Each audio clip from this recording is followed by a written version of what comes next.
Alors qu'ils sont 9 qui vont compétir le 7 octobre prochain pour gravir l'échelon principal pour atterrir à Etoudi et pour devenir le prochain président de la République du Cameroun. De nombreux Camerounais se posent des questions sur le profil du meilleur candidat et selon une étude menée par l'ONG Monde à Venir que coordonne Philippe Nonga, on peut avoir une synthèse des qualités de ce candidat-là que les Camerounais attendent de leur vœu. Donc un candidat patriote, mais également attentif, maître de soi, visionnaire, objectif dans la décision, maître de l'environnement socio-politique, charismatique, mais également autonome financièrement, franc, sociable. On parle également de pragmatisme pour ce candidat-là, de proactivité, mais aussi de capacité à anticiper sur les conflits sociaux, la probité, la solidarité, la loyauté et surtout la sincérité dans une forme de dynamisme, de détermination, mais aussi d'équité, de réalisme et de sagesse. Voilà donc ce que les Camerounais attendent de leur futur et prochain président de la République. Est-ce que sur ces 9 candidats qui sont en lice, vous avez des personnalités qui respecte ces critères, ces qualités-là. En tout cas, vous aurez le choix le 7 octobre prochain lorsque vous serez dans l'isoloir. Mesdames, Messieurs, bonjour et bienvenue sur Equinox Télévision pour ce nouveau rendez-vous de votre émission. Et comme chaque matin, nous mettrons sur la table tous les sujets qui font bouger le Cameroun. Et tous ceux-là qui vont être chargés de mettre tout ça en boîte sont bien en plateau ce matin. D'abord, vous, Chalamel Mbachou, je vous présente. Bonjour et bienvenue. Le jour n'est pas bon, monsieur Eric Fopoussi, dégoût. Trop de morts sur le carreau. Trop de gendarmes tués. Bref, d'hommes en tenue tués. Que se passe-t-il? Désormais, on attaque même les ambulances qui transportent des blessés et les cadavres. Que veut-on? Et quel Cameroun voulons-nous laisser à nos enfants?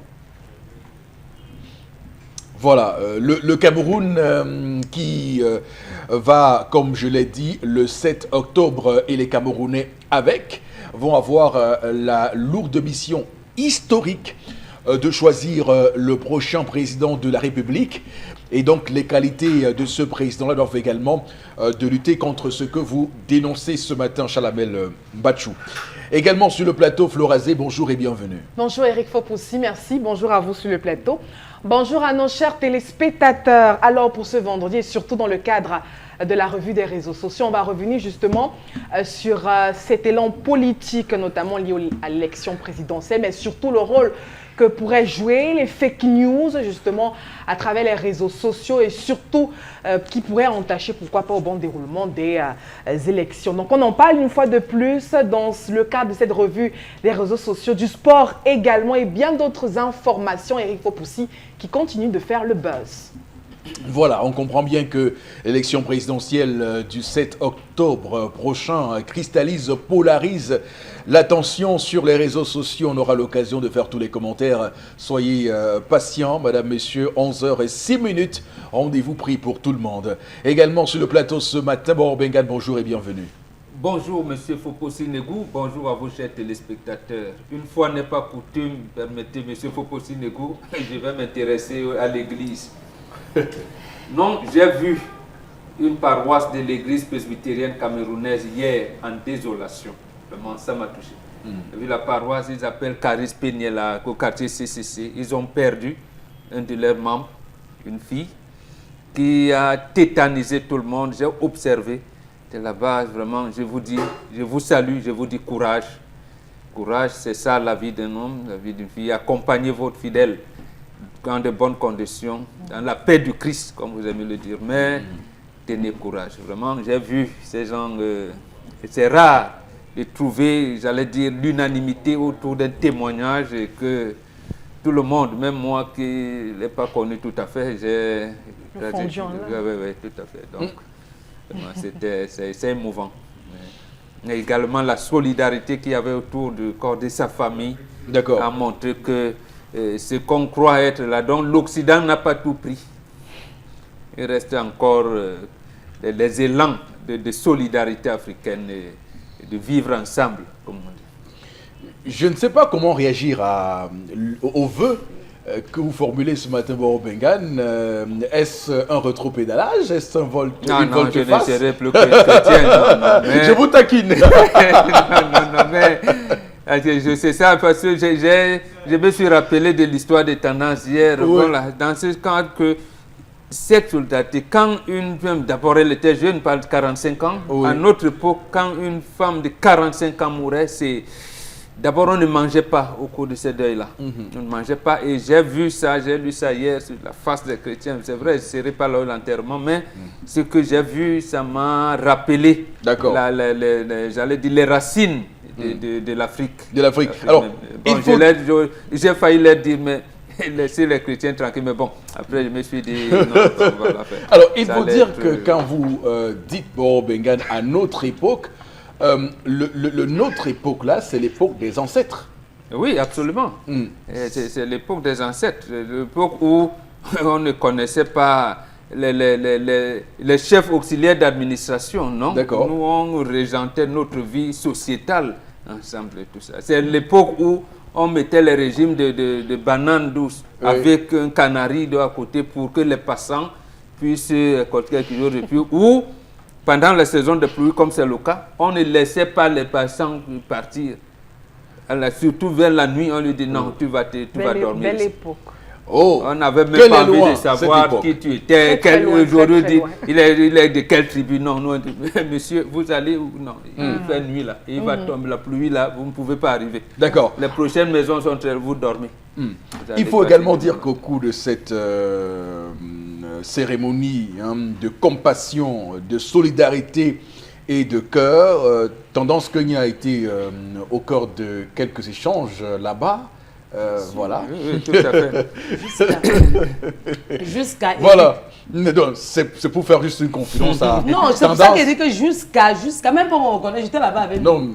Les gens nous aiment là-bas jusqu'à. Il fallait prendre les noms pour les saluer, Père Mombo. J'ai oublié seulement. Oh. D'accord. Madame, Monsieur, commençons ce programme ce matin avec la première articulation. On va donc vous demander de vous installer confortablement parce que l'histoire du jour va être contée tout de suite et maintenant par Tendance Kenya. Bonjour et bienvenue. Bonjour Eric, je vais encore saluer tous ceux qui me regardent ce matin. J'ai un problème très grave qui me ronge le cœur. Aujourd'hui, on va parler des enfants détourneurs des fonds publics. Non. Les enfants détourneurs des fonds de leurs parents. C'est comme ça, non? Oui. Les enfants qui escroquent leurs parents.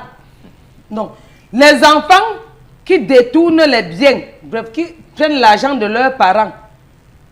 Est-ce que c'est même comme ça qu'elle veut transformer ça? Oui, mieux vaut dire détourner parce qu'en fait, on ne peut pas dire que tu as volé ta chose. Donc, c'est mieux vaut utiliser le terme détourner. Voilà. Menzongang, point. Âgé de 27 ans, détourne 8 millions de francs à son père. Hey, miracle. Menzongang, âgé de 28 ans, détourne 8 millions de francs CFA à son père. Que s'est-il passé? Point d'interrogation. Ça fait 7 ans qu'il est dans la société de son père. Son père à l'imprimerie. Ça fait 7 ans qu'il avait son père. Mouna Bobo, c'est comme ça que nous on l'appelle souvent. Mouna Tété, les enfants que les parents ont un peu, ils se permettaient de tout faire. Donc bref, son père lui faisait confiance, Père Mombo.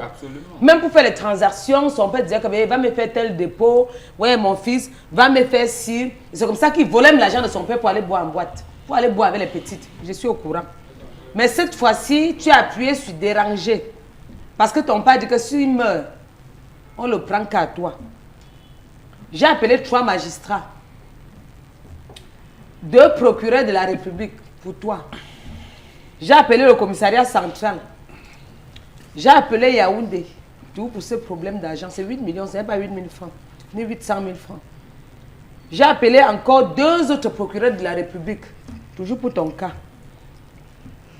Je vais mettre tous tes amis au courant. Sur Facebook, même tes photos, on doit afficher. Son père, lui... Comme il te dit, les enfants qui sont avec la cuillère en or dans la bouche, Flora. Il avait son père depuis 7 ans. Chaque fois, un temps, il a commencé à dire à son père que je veux que tu me payes. Son père dit que, oh, tu es mon enfant, je te paye comment? Je te montre comment la société fonctionne.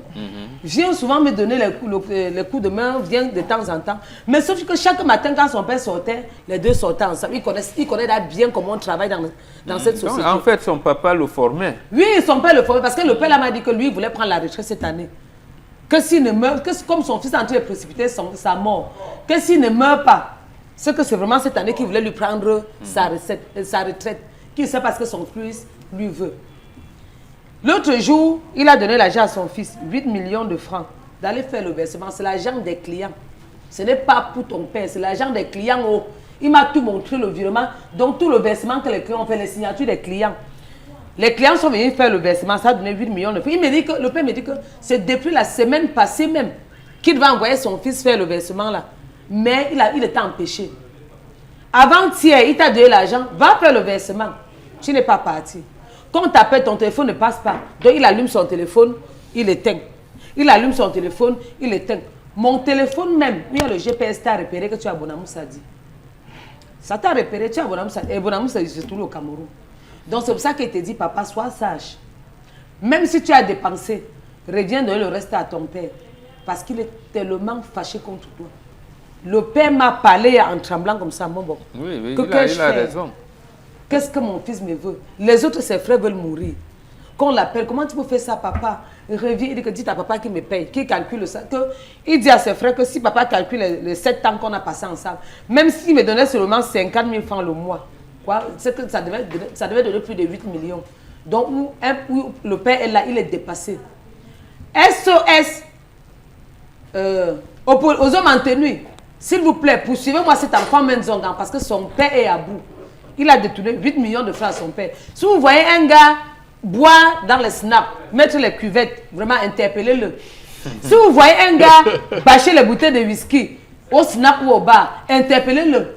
Ne ris pas, on te dit que l'heure est grave. 8 millions, ce n'est pas 800 000. Depuis que je suis né, moi, maintenant, j'ai 8 millions que c'est pour moi. Depuis que je suis né, depuis que vous me voyez là, ici. Pardon, je dis même aux voisins.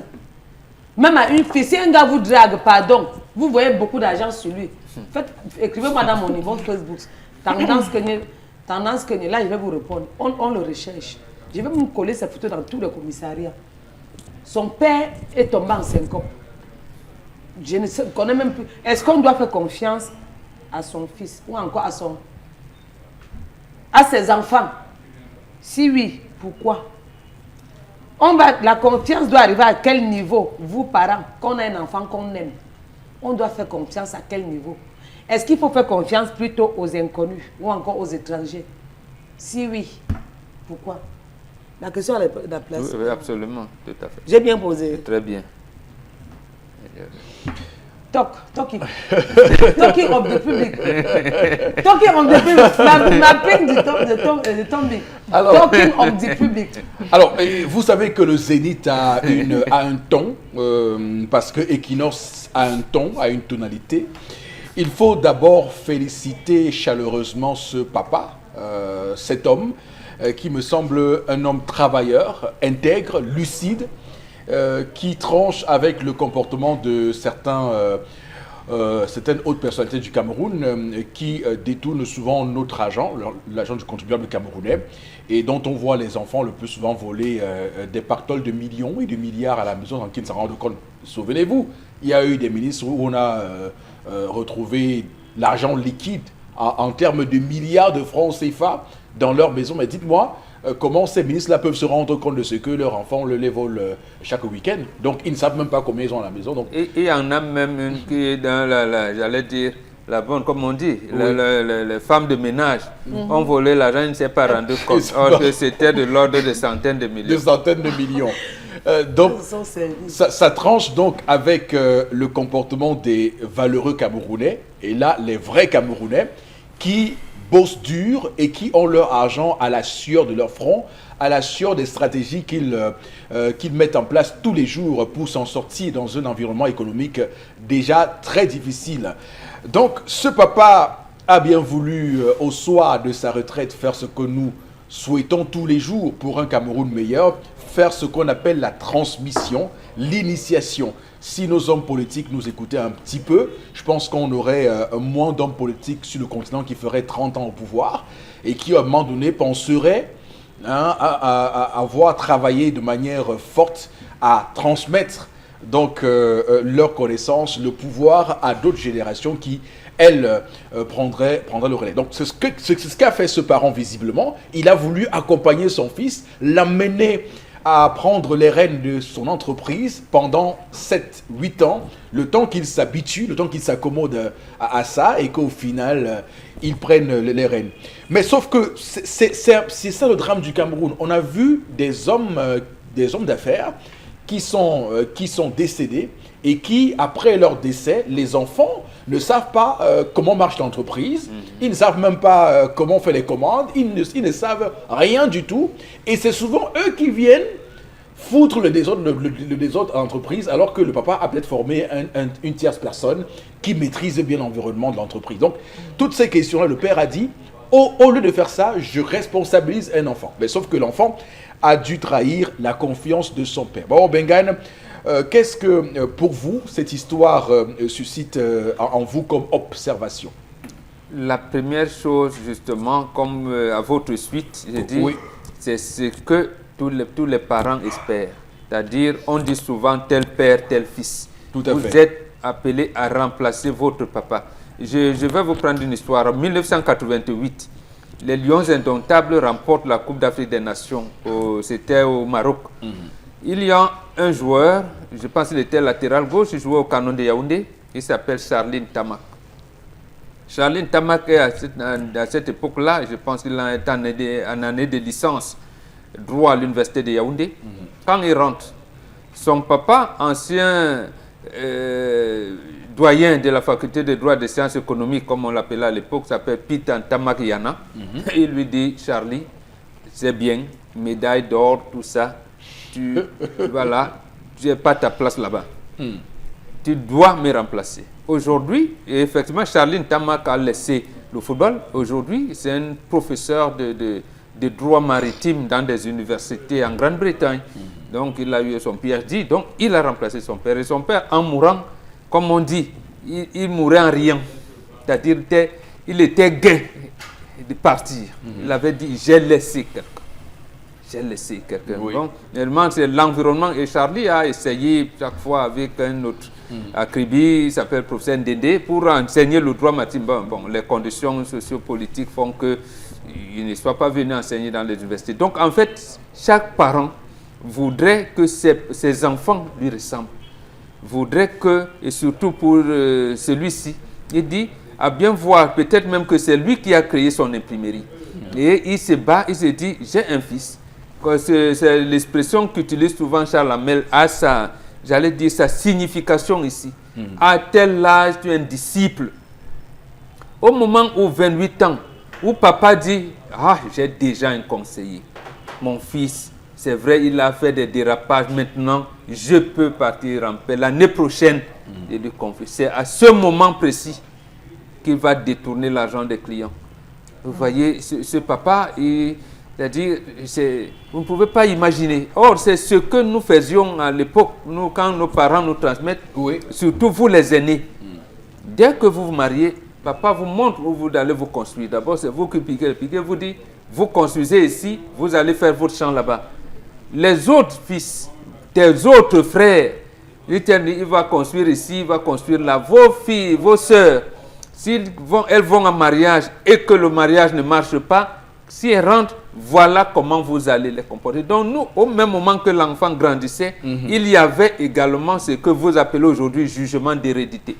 Donc, en fait, et vous avez, je vais terminer par là, raison d'évoquer ça aussi. C'est-à-dire, quand vous voyez toutes ces entreprises, et vous voyez, les parents sont morts et que les enfants n'aient pas pu relever, on ne va pas, Charles Hamel avait évoqué ça également, les noms de grandes familles, bon, on ne peut pas revenir dessus, mais c'est écœurant. Or, les Renault, les Toyota, tout ce que vous avez, c'est les noms de famille. Et chez nous, on n'arrive pas à pérenniser ça. À faire ça. Voilà. Donc, malheureusement, pour ce papa, je lui dis seulement de tenir et qu'il observe peut-être que parmi les autres enfants, il y en a un qui peut émerger. Mais aura-t-il alors le temps de le suivre, puisqu'il avait fondé son, j'allais dire, son passage de témoin, son espoir, voilà, à celui-ci. C'est vraiment dangereux. Alors, j'aimerais quand même qu'on s'attarde sur les arguments mis en avant par cet enfant. Il dit clairement qu'il avait besoin d'un salaire, donc il estime avoir été exploité, il n'a pas compris que le papa était dans un processus d'initiation, de transmission, donc il estime qu'il a travaillé et qu'il devait être à ce titre-là payé comme tout autre employé, et que là, il est en train de faire un retour sur, je sais pas, sur investissement personnel dans l'entreprise. Je ne pense pas. Oui. Généralement, comment constituer, parce que pour une imprimerie, je ne connais pas la taille, mais je pense que ça doit être une société à responsabilité limitée. Oui. Ça veut dire que papa, il met souvent ses enfants, ses fils. Ils sont 3 ou 4, ou trop. Ils sont là, et il vous dit, vous êtes actionnaire, donc à ce titre-là, vous ne devez pas être payé. Vous attendez la fin de l'exercice pour avoir les dividendes, les monuments qui sont codés. Et pendant ce temps, papa sait que vous êtes là, puisque vous êtes patron. Vous êtes patron, il ne vous a pas nommé directeur, vous êtes actionnaire. Donc, vous ne nécessitez pas, vous n'avez pas besoin d'un salaire. Vous attendez les dividendes en fin d'exercice. Bon, ça peut, donc, ça et peut c'est se même pour discuter aussi un peu. Oui, maintenant, je veux dire, s'il avait demandé le statut de salarié, papa aurait enlevé son nom comme actionnaire. On n'est pas dans une grande entreprise, même dans les grandes entreprises où, comme la SNH, on vous dit administrateur, directeur général, ça part d'un statut que vous savez. Mais ici, il savait. Maintenant, comme c'est les vacances, peut-être il y a l'embengataire qui arrive, il veut lancer dans la vie de la joie. C'est vrai quand même que dans les SARL aussi, on a des termes comme associés gérants qui peuvent aussi être statutairement qualifiés en la matière. Bon, maintenant, il y a l'autre question qui me paraît tout à fait importante et sur laquelle j'aimerais vous entendre, Borobengan, ce matin. Est-ce que cet enfant-là peut subir des représailles sur le plan traditionnel? Absolument. Deux choses. Si papa a coulé les larmes, c'est dangereux pour lui. Si son père a tapé le sol, même par le pied ou même le mur, c'est dangereux. D'accord. Le seul fait seulement que papa soit énervé. Bon, il peut dire, bon, les enfants d'aujourd'hui, bon, je vais me battre. Mais s'il a coulé les larmes, même de manière inconsciente, il faut bien qu'il... C'est foutu. Oui, c'est foutu. Il faut qu'il demande pardon. D'accord. Il faut qu'il revienne rapidement. 8 millions de francs CFA. Bon, c'est pas tellement l'argent qui dérange le père, hein, c'est l'acte...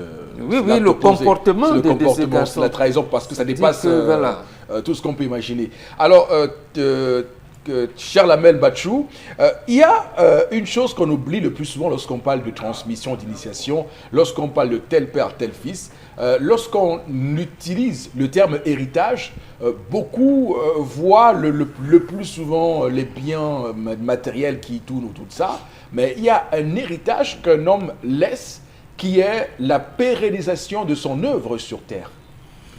Monsieur Eric Fopoussi,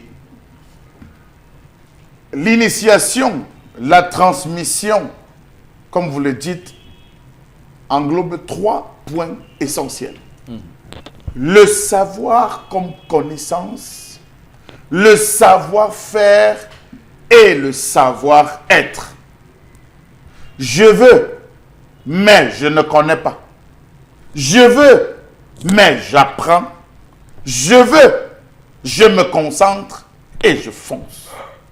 Monsieur Eric Fopoussi, permettez-moi de dire que ce père est un hybride.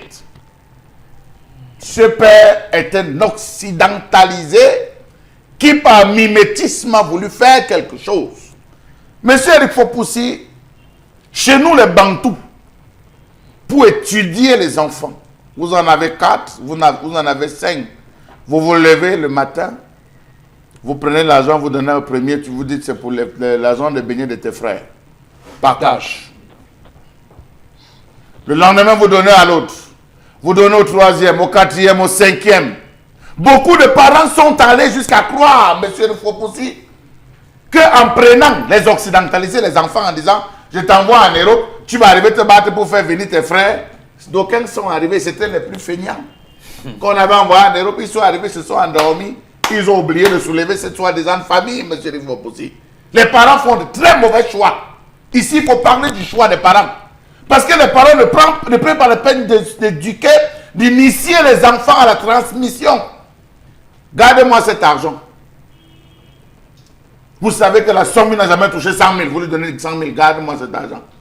Vous faites même semblant d'oublier. Ça fait 1 an. Tous les jours, il vient vous dire que papa, tu m'as donné ton argent. Il dit, garde, je n'ai pas encore besoin. Garde. Le 31 décembre, vous le suppléez, remets-moi l'argent que je t'avais donné. Vous connaissez le premier et le dernier billet tel que vous avez donné.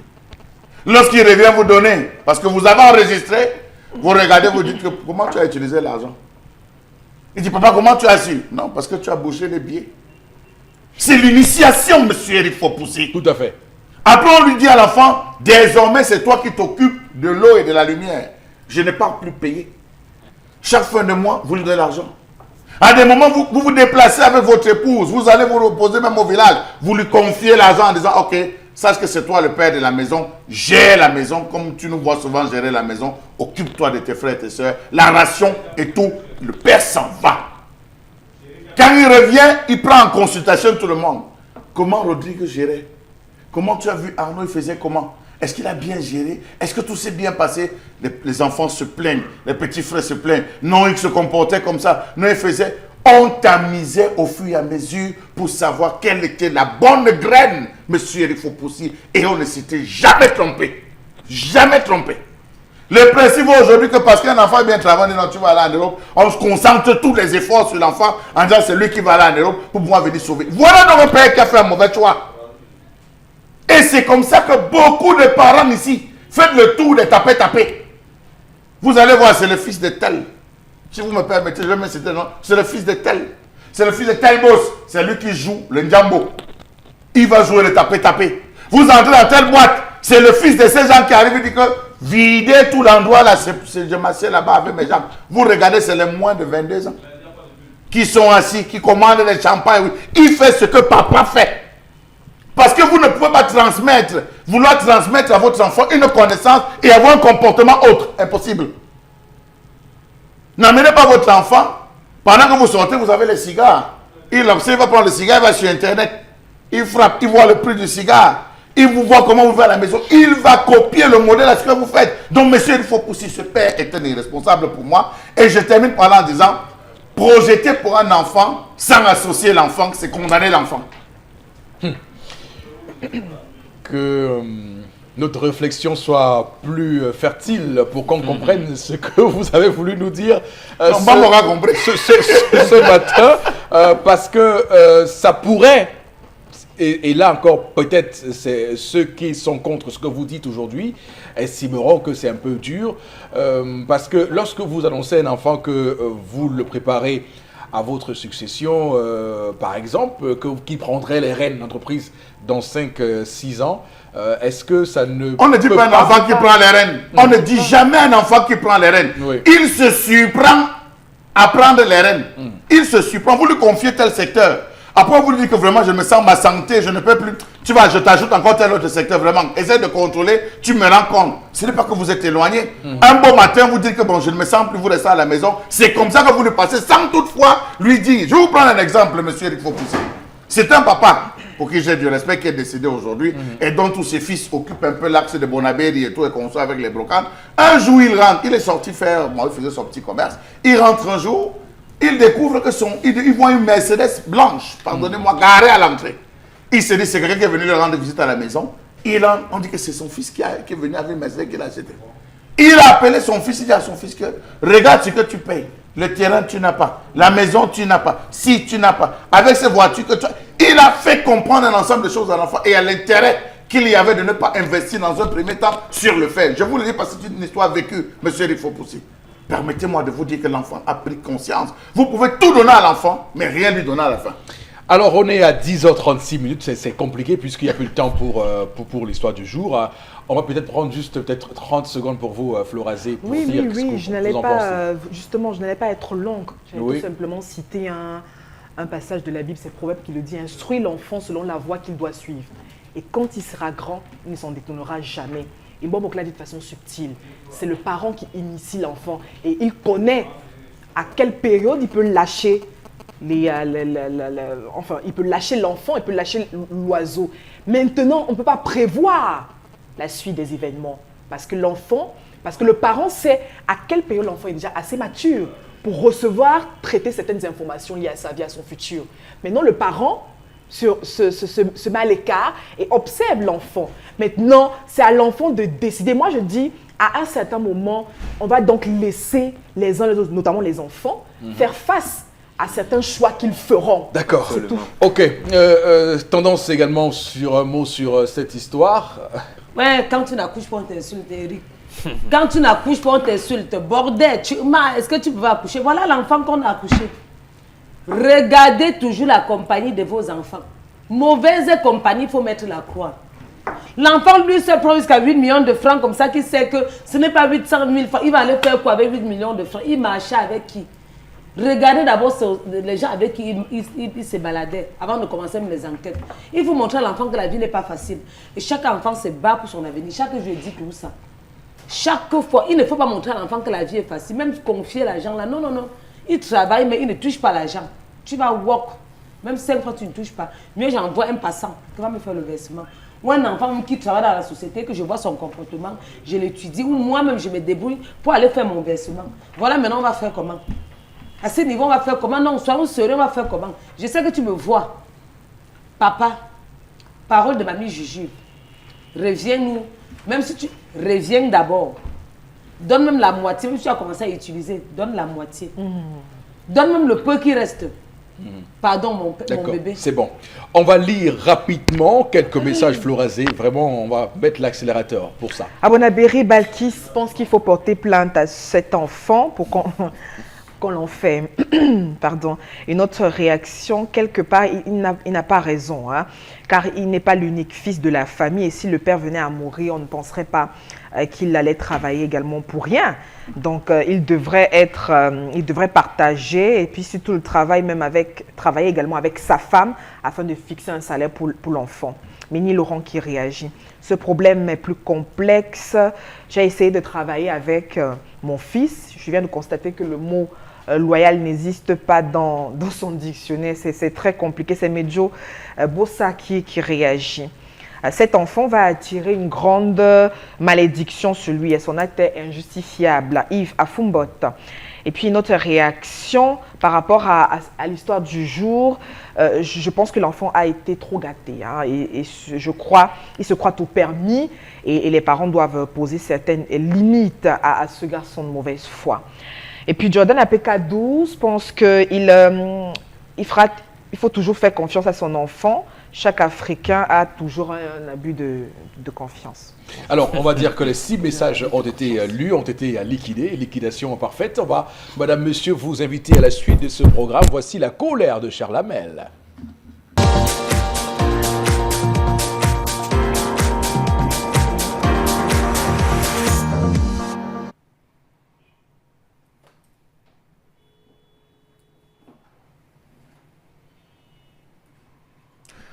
Je ne m'interroge pas ce jour, mais je dénonce. Je dénonce Facebook. Je dénonce les utilisateurs ou certains utilisateurs de Facebook qui aujourd'hui sont passés maîtres dans l'art de l'instrumentalisation. L'on a tout fait dans ce pays pour pousser les Camerounais à se détester les uns les autres. Qui? Point d'interrogation. Parcourez la toile aujourd'hui, vous allez vous rendre compte de toutes ces polémiques qui sont faites autour des Bahamas, autour des Bassas, autour des X ou des Y. À quoi cela nous sert-il? Quel est le rôle de la brigade de cybercriminalité qui ne se rend pas compte que nous sommes en train de frôler le pire? J'espère au moins que nos amis de Facebook, cette commission descendue au Cameroun, va prendre en charge cette question de xénophobie. Oui, laissez-moi parler de xénophobie, car nous en souffrons dans ce pays. Pourquoi parle-t-on de vivre ensemble depuis des années? Et d'ailleurs, quel en est le contenu? Comment est-on arrivé à cette histoire de xénophobie dans ce pays où certains sont considérés comme des envahisseurs. Qui sont les envahisseurs de ce pays ou dans ce pays? D'ailleurs, à qui appartient le Cameroun? Au Bassa? Au Bamileke? Au Douala? Au Beti? Au Nordiste? Au Maka ou j'en passe? À personne. Le Cameroun n'appartient à personne. Sinon à ses premiers occupants, les Pygmées. Pourquoi tout tourne dans ce pays autour de deux principaux mots, tribalisme et xénophobie? Combien changent de nom pour débloquer cet ascenseur? En dépit du silence assourdissant que beaucoup voudraient créer autour d'elle, la question de xénophobie est l'un des principaux problèmes de notre pays. Comment parler d'unité si chaque Camerounais où qu'il se trouve, et avant toute action, regardez d'abord le patronyme, écoute d'abord le dialogue parlé, puis pense d'abord à sa région, sa famille, son village, aux siens, aux ressortissants de son département, avant de recruter, de rendre service, de faire du bien, d'aider, de soutenir et d'agir. Depuis plus d'un mois sur la toile, c'est des insultes, c'est des camps. Vous êtes où? Vous êtes chez nous. Vous n'êtes pas chez vous. Allez chez vous. Rejoignez le parti des gens de chez vous. Voilà autant d'expressions. Pourquoi n'y a-t-il pas de poursuite pour ces individus qui se servent de la xénophobie? Rappelons-nous, il n'y a pas très longtemps, qu'un chef n'était pas passé par deux chemins pour déclarer que c'est les amis de l'Ouest qui salissent Douala avec leurs affaires de Ben Sikin. Rappelons-nous encore, il y a quelques années, qu'un super-maire de la ville avait déclaré lors d'une descente musclée que les Bamileke devaient libérer absolument les boutiques. Rappelons-nous, il y a quelques années, un individu à lui seul avait embrasé le pays avec des propos malveillants du genre les halogènes et les autochtones. Qui est halogène et qui est autochtone dans ce pays? Posons-nous la bonne question. N'allons surtout pas nous rappeler du cas ou de l'affaire de Monseigneur Tonien Pakot, alors grand chancelier de l'UCAC, Université catholique d'Afrique centrale. Oui, faites un tour sur la toile, parce que mon rôle d'alerteur social me pousse à dire tout haut ici que tout semble être dessiné dans la région du Sud-Ouest pour déboucher sur ce qu'on appelle la chasse aux envahisseurs. Quelles étaient les intentions cachées derrière le fameux meeting de soutien contre les sécessionnistes par le très protégé Patrick Ekema, maire de Boya? Parcourez les publications d'un certain Franklin Djoumé, F-R-A-N-K-L-Y-I-N-E, Franklin Djoumé, pour comprendre de quoi je parle. Il ne se cache plus sur Facebook pour employer des expressions xénophobes. Parcourez la toile, vous allez vous rendre compte de ce qui est dit entre les gens du MRC, entre les cabralistes, entre autres, s'il faut le préciser, membres même de l'UPC. Ça va dans tous les sens. Des actes, des actions de tribalisme et de xénophobie. Non! Nous devons arrêter cela. Nous voulons un Cameroun un et indivisible. Nous voulons un Cameroun où les Camerounais vont se regarder dans les yeux pour construire leur pays. Comment comprendre que le message soit devenu qu'il faut chasser tous les ressortissants du Nord-Ouest présents dans le Sud-Ouest? Allez écouter, vous m'en direz, parce que ça devient grave. Les tensions vont dans tous les sens. Existe-t-il dans ce pays une brigade de lutte contre la cybercriminalité? Allez sur Facebook, ça devient grave. Parce qu'après Facebook, ça sera la rue. Monsieur Eric Fopoussi, je dénonce. Vous ne vous interrogez pas ce matin, vous dénoncez ces pratiques qui commencent à avoir cours au Cameroun. Mais on va dire que tout cela va s'expliquer à travers ce que les scientifiques, ceux qui ont étudié la sociologie, appellent l'entrée en Afrique de ces puissances occidentales qui ont donc touché la fibre tribale pour diviser et donc au final mieux régner. Bon, Bengan, ma question c'est de savoir que doit-on retenir de cette question soulevée ce matin et cette dénonciation ce matin de Charles-Amel Bachou? Je pense qu'il y a trois choses essentielles. Vous avez évoqué la première, c'est l'occidentalisation de l'Afrique qui nous a menés au tribalisme et à la xénophobie, à la haine de l'autre. On ne connaissait pas cette histoire-là. Et la deuxième chose, cela peut-être il faut aller aux solutions. Mais en septembre 1966, lorsque Ahidjo fait ce qu'on appelle le Parti unifié, l'Union nationale camerounaise, le maître mot c'est l'unité nationale. Mais qu'est-ce qu'on met dans l'unité nationale? À côté, on vous commande, dans les écoles, on vous parle de l'équilibre régional. Donc, voilà une option qui est en contradiction avec les options prises par le pouvoir central.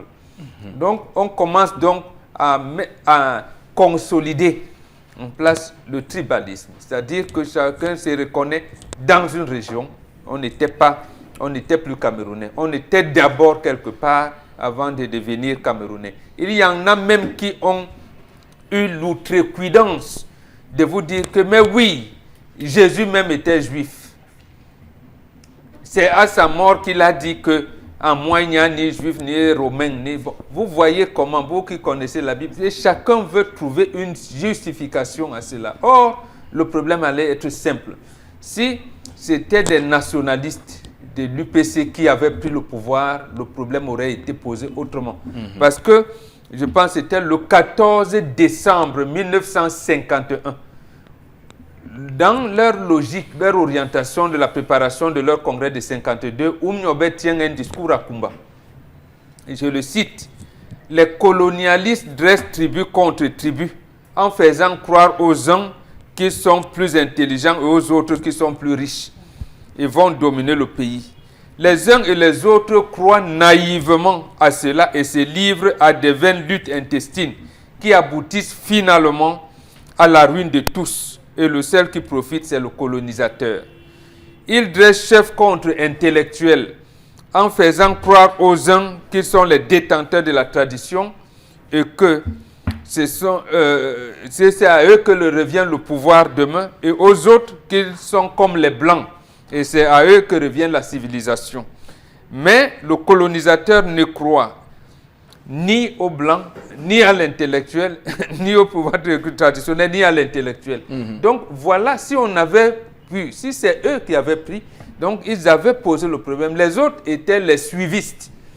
Donc ils ont pris, malheureusement, ils voulaient consolider chaque fois. Et c'est pour ça qu'aujourd'hui, on vous parle de vivre ensemble. Au même moment, je vous ai parlé, je termine par là, en décembre 1996, le RDPC tient son dernier vrai congrès qui modifie les statuts.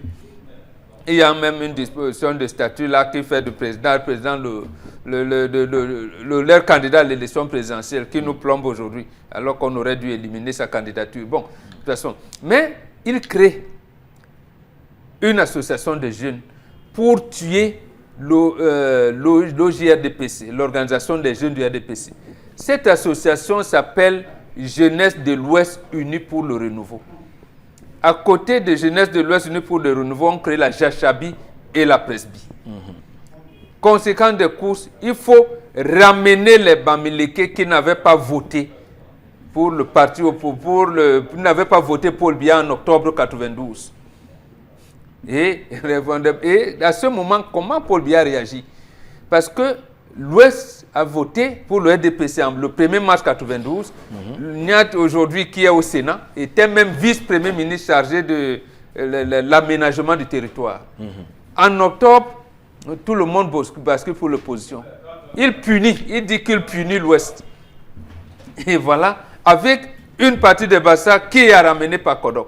Voilà comment on fait donc dessus. Donc, en fait, pour terminer, il faut se rendre compte que les bourgeois, eux, ils s'entendent en haut. Qu'ils ne vous disent pas, qu'ils soient des Bassa, Bamileke ou Betty ou quoi que ce soit, eux, ils s'entendent.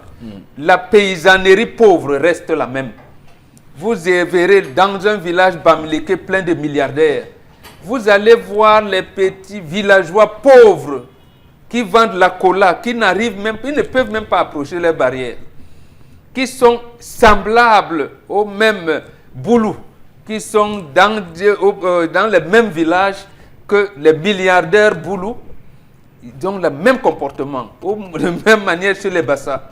Les milliardaires sont entre eux et la paysannerie pauvre restera paysan pauvre. Quel que soit le cas. La preuve aujourd'hui, vous n'allez pas me dire, ils ont les cousins qui sont vigiles, qui ne sont même pas payés.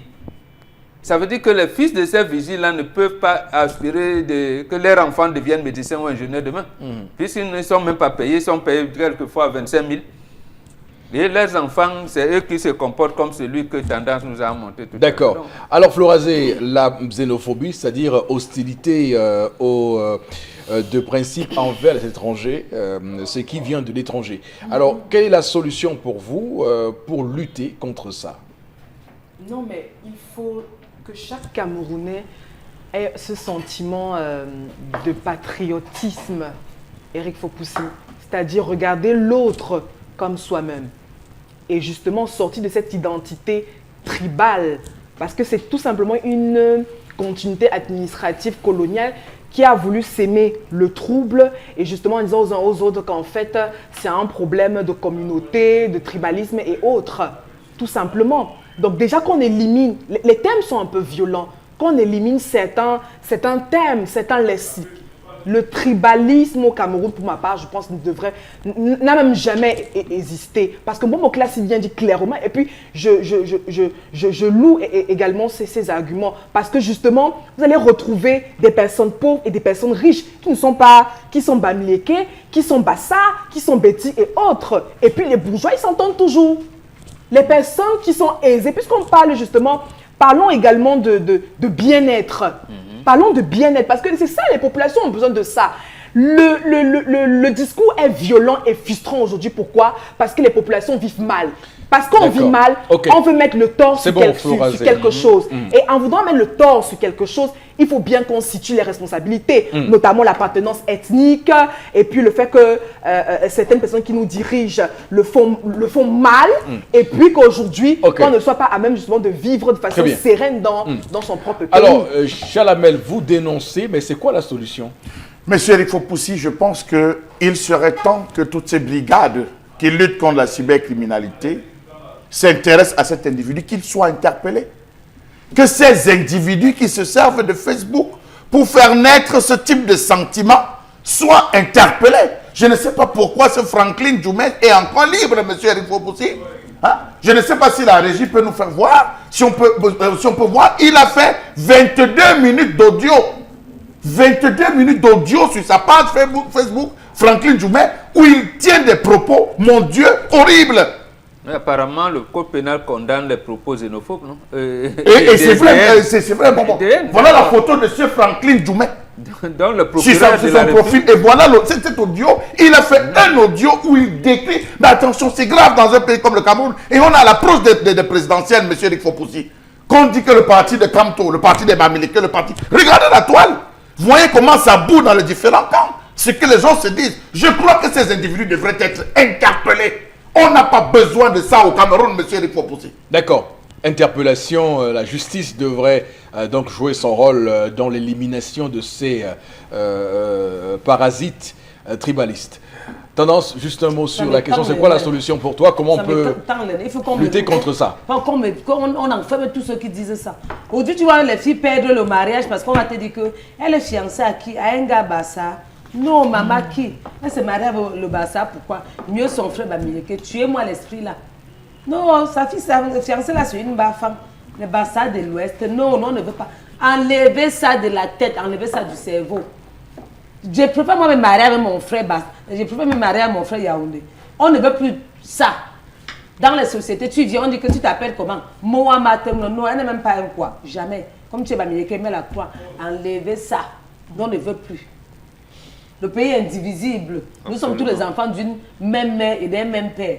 Et pour Ndjoum aussi, là, le pays c'est en dedans. Les gars sont... Les Camerounais sont tendus, ne rend pas les enfants des gens rebelles. D'accord.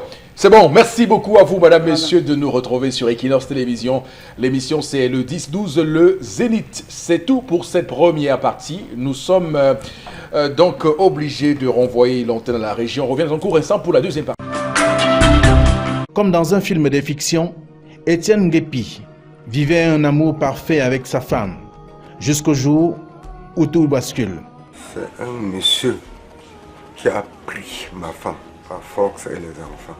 Il m'a mis en prison parce que j'ai commis une erreur de demander à mon épouse de rentrer à la maison avec ses enfants. Le début, c'est que mon épouse m'a présenté ce monsieur comme son père, au lieu de service. Alors, je l'ai considéré comme tel.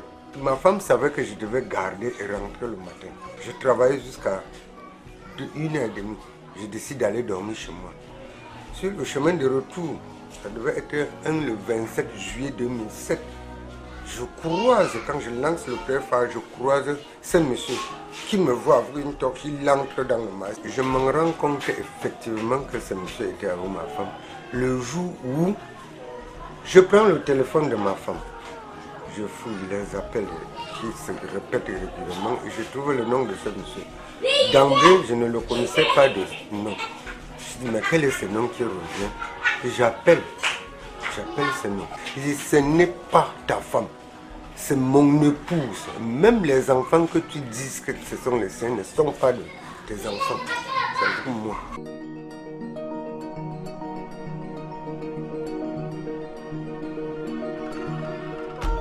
Son quotidien est celui d'un célibataire endurci. La cuisine et même la vaisselle sont désormais son quotidien.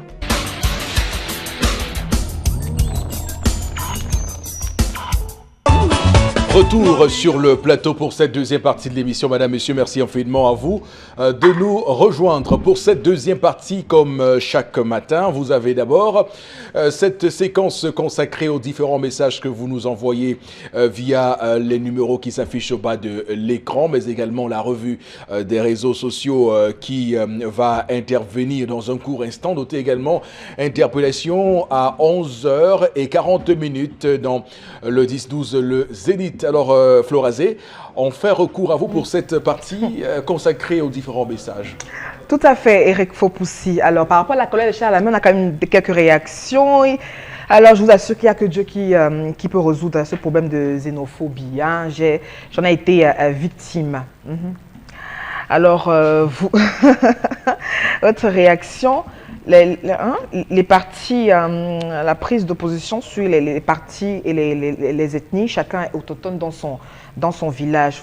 On se trompe. Il faut voir tout ce qui est dit sur Célestin Djamé. Par rapport à l'axe, je vous prends un autre cas, ce qui est dit par certaines personnes pour la démission de Célestin. Mais il faut qu'on arrête un peu ça dans ce pays. Est-ce que les gens ne sont pas libres? Quelqu'un n'est pas libre de dire « Ok, je m'en vais ». Est-ce qu'on n'est pas libre? Pourquoi est-ce qu'il faut qu'on le rattrape toujours? Qu'est-ce qui est dit sur ce cinéma? Mais qu'il a rejoint Le village. le village. C'est-à-dire Non. quoi? Donc, Non, mais le j'ai projet envie de- Camto j'ai est envie de au comprendre. parti de Bamleke quand même. Bon. Ce n'est pas à l'ouest qu'on l'a agressé, on l'a Voilà. bien agressé à l'extrême nord. Ça veut dire qu'il a des militants qui sont des Moundang, tout ça. Bon. Non, le problème Charles Lamel, il faut qu'on arrête, certes, mais on arrête comment? Il a dit qu'on propose des solutions. La solution c'est de rompre avec le pacte colonial. Rompre avec le pacte colonial voudrait dire que si on enseigne le féfé à Bafang, par exemple, il y a plein de Gabassa, des trucs, des petits ils vont apprendre le féfé. Et ça fait que, quand même dans leurs études, ils vont se familiariser avec ça. À Ezeka, ou à Edea, si on est ancien de Bassa, il n'y a pas que des Bassa qui sont au lycée d'Ezeka et tout. Donc, on commence à enseigner nos langues. Puisque c'est comment on faisait à une certaine époque, alors qu'il y avait des mariages interethniques. Ils n'avaient pas l'école des Blancs. Vous savez Qu'on que... commence à développer ces langues-là et peut-être qu'on revienne avec les internats. Mais on va vous dire, les internats, dans l'État n'a plus l'argent. Donc voilà une piste. Et l'autre piste, c'est les mariages interethniques. Tendance à en a parlé là, tout à l'heure. On dit, mais pourquoi tu épouses un quoi? Mais si il se marie. Regarde, Ernest Wandji a épousé Mbakoko. Moumie a épousé Mboulou. Bon, les enfants de Ernest Wandji avec Marthe et Ding, ils sont Bamleke ou ils sont Yakalak ou Bakoko. Les enfants de Moumie avec Marthe et Kemeyong, ils sont d'où? Donc voilà comment. Si les enfants de Moumie reviennent demain en pays Bamoun, comme on dit, on va les considérer comme qui? Donc en fait, ça va aller comme ça, progressivement, et génération après génération, mais ce n'est pas Dieu. Il n'y aura pas une assemblée générale des anges ou des saints du ciel qui vont décider qu'à partir du 20 décembre 2018, le Cameroun n'est plus un. C'est l'effort de nous tous qui allons contribuer, et surtout si on revient dans nos cultures, ça va résoudre le problème. Alors, il faut surtout faire attention avec les arguments politiques qui tendent à faire des partis politiques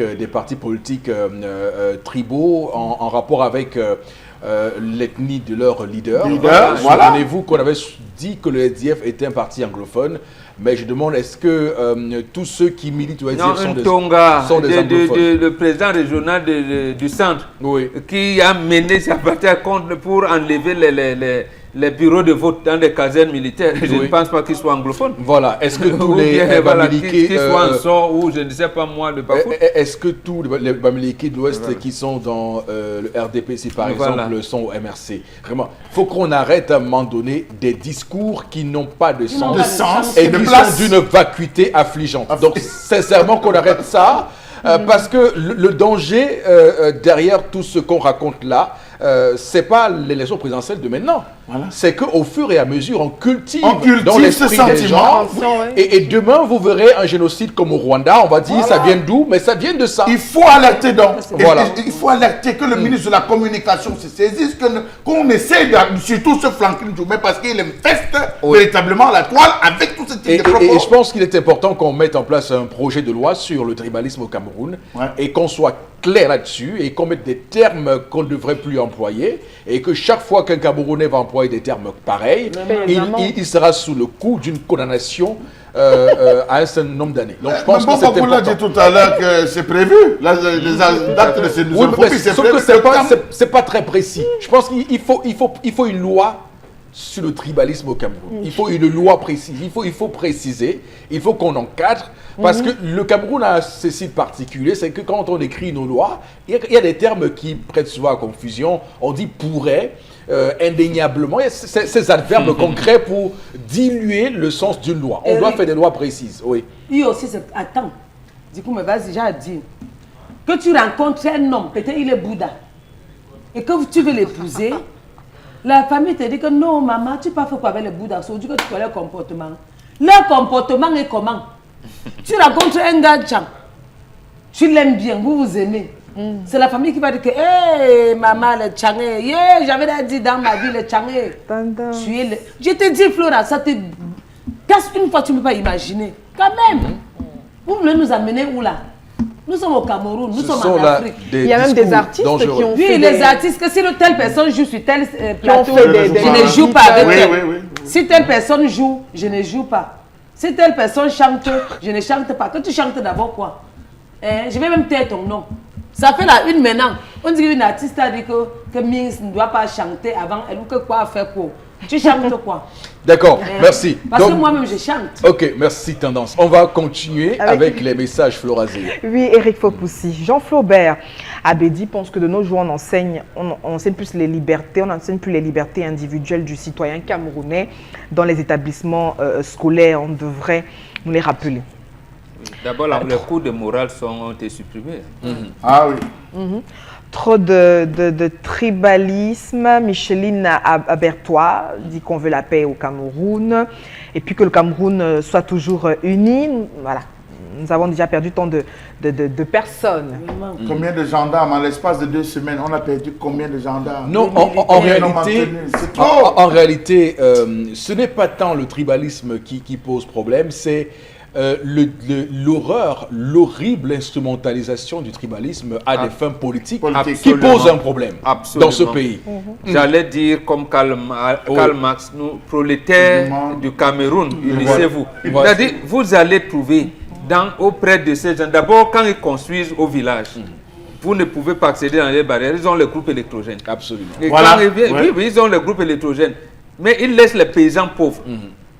Vous ne pouvez jamais entrer dans les véhicules, même les pick-up. Jamais. Quand vous entrez dans le train. Et s'ils s'occupaient vraiment de vous, même au moins ils devaient se réunir à Yaoundé et ne pas refuser de détourner l'argent et bitumer les routes. Et j'aimerais à votre suite vraiment faire un ajout important.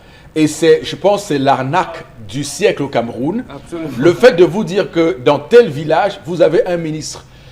Dans tel village, vous avez un milliardaire. Ouais. En quoi quel lien j'ai avec Avec ce un milliardaire milliardaire. dans mon village? S'il mange seul, Voilà. s'il se lave seul, s'il boit seul, s'il S'il mange se soigne seul. Voilà. Quel Bien lien? que je sois issu Alors, de la même Et communauté. s'il ne m'invite que pour faire une démonstration de Voilà. sa suprême puissance. Mais je vous dis que moi, Eric Fopoussi, je me sens plus à l'aise avec un monsieur, un bonhomme qui est à Berthois actuellement et qui manque d'eau, qui manque de Absolument. courant, qui manque de tout, parce que nous on vit les mêmes réalités. Voilà. Je n'ai aucun lien avec un milliardaire de mon village. Il faut qu'on le dise aux Camerounais, il faut qu'on le martèle. Voilà. Qu'ils comprennent. Alors, il y a une autre réaction.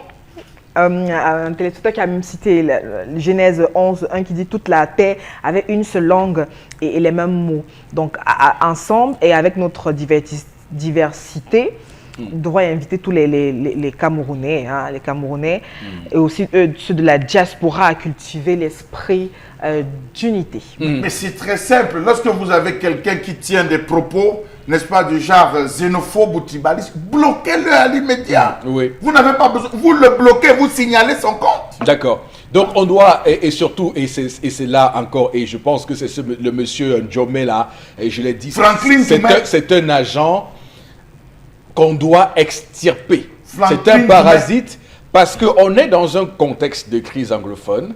C'est une situation bien compliquée pour le Cameroun. Si des gens viennent injecter encore l'histoire de Sawa anglophone, Bamileke Vraiment. anglophone, franchement, on ne va pas sortir l'histoire. Voilà. Si on commence à dire que dans le sud-ouest, il y a des gens de nord-ouest qui sont venus faire ci, faire ça, ça devient très compliqué. Vraiment. On crée une affaire supplémentaire. Dans le sud-afrique, c'est très compliqué. Donc Monsieur- on arrête tout ça Monsieur Eric Foucault. parce que La- la- l'instrumentalisation. Monsieur Rifopoussi, je vous donne Oui. quelques morceaux choisis donnés par Franklin Djoumé. Tout à fait. Le sud-ouest est devenu trop étroit pour compter. Ça, c'est quel type de langage, monsieur Rifopoussi? Voilà des expressions qu'il emploie. La nouvelle expression même a eu à faire, je pense que c'est Alphonse Guénet, dans la nouvelle expression qui a fait tout un papier là-dessus, Alphonse Guénet, dans la nouvelle expression, qui a fait tout un papier sur l'état de la xénophobie qui est en train de pointer à l'homme. Mais c'est grave, monsieur Rifopoussi. Je crois que les gens sont en train de s'amuser, mais ils ne se rendent pas compte que les Camerounais ont le vivre ensemble, c'est le manger ensemble qu'on n'a pas. Très bien.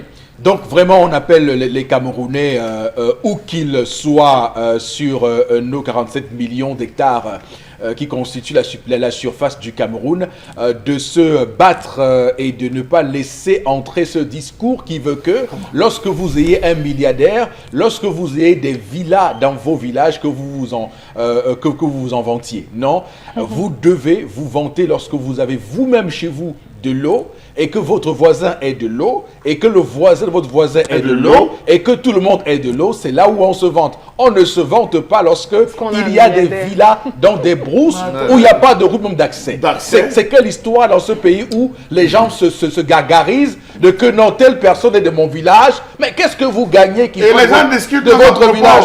Comment tu connais tel, c'est un gars de chez nous. Nous, on a beaucoup de milliardaires. On a 5 milliardaires. Regarde-les debout devant toi.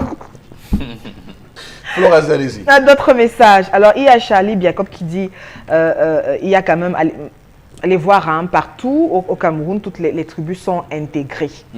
Absolument. Je vous dis qu'il n'y a pas de différence entre un paysan d'un village à Fondjomo-Kouet et un paysan qui est quelque part à l'est du pays. Ou à Meillomé-Sala. Ou à Meillomé-Sala. Faut Les pas deux oublier. vivent la même situation, les mêmes problèmes, le même enclavement. Donc, arrêtons un moment de faire l'amalgame, d'instrumentaliser le tribalisme pour diviser. Et comme on l'a dit, diviser, c'est pour mieux régner. On vous a lu, comme dit un jeune artiste camerounais. Alors, Florazé, on va tout de suite avec vous prendre la revue des réseaux sociaux au cœur du 10-12 Le Zénith. Tout à fait, Eric Fopoussi. Et puis pour ce vendredi, 3 informations. Buzz, et puis la toute première c'est en sport avec, même si l'attente a été très longue, en tout cas, on a quand même réussi à en tirer quelque chose de plutôt, on va dire, positif, parce que Clarence Seedorf et Patrick Clivia qui aussi, au cours même de, cette rencontre, exigeaient de plus en plus d'explications avant justement la signature de leur contrat. Et puis précisément, c'est pratiquement à 1h du matin qu'on a donc pu déceler cette information à Yaoundé, que tous les partis se seraient donc mis d'accord au cœur même de cette information. Je rappelle également, pour tenter de comprendre, les deux techniciens auraient également souhaité avoir plus en plus d'informations sur les clauses de leurs contrats respectifs avant justement d'apposer leur signature sur les différents documents. On a même une commission d'experts également pour expliquer point par point et bien sûr en langue anglaise sur ce qui est dit notamment dans le contrat. On rappelle qu'arrivé donc jeudi, ils sont donc repartis pour cette journée pour préparer également en Europe la prochaine rencontre du match des Lions indomptables prévue face aux Comores le 7 septembre prochain, dans le cadre, on le rappelle, de la deuxième journée. Pour l'heure, maintenant, il faut quand même rappeler que nos chers internautes se sont lâchés sur cette information. Ils se sont posé pas mal de questions puisque, notamment, on savait déjà que la signature de ce contrat avait été faite. Et donc, grande a été notre surprise, justement, d'avoir l'heure tardive à laquelle cette signature a été faite. Mais notamment, à l'heure où on parle, les deux techniciens, Clarence Sidoff et Patrick Libet, devraient déjà être en Europe. Tout à fait.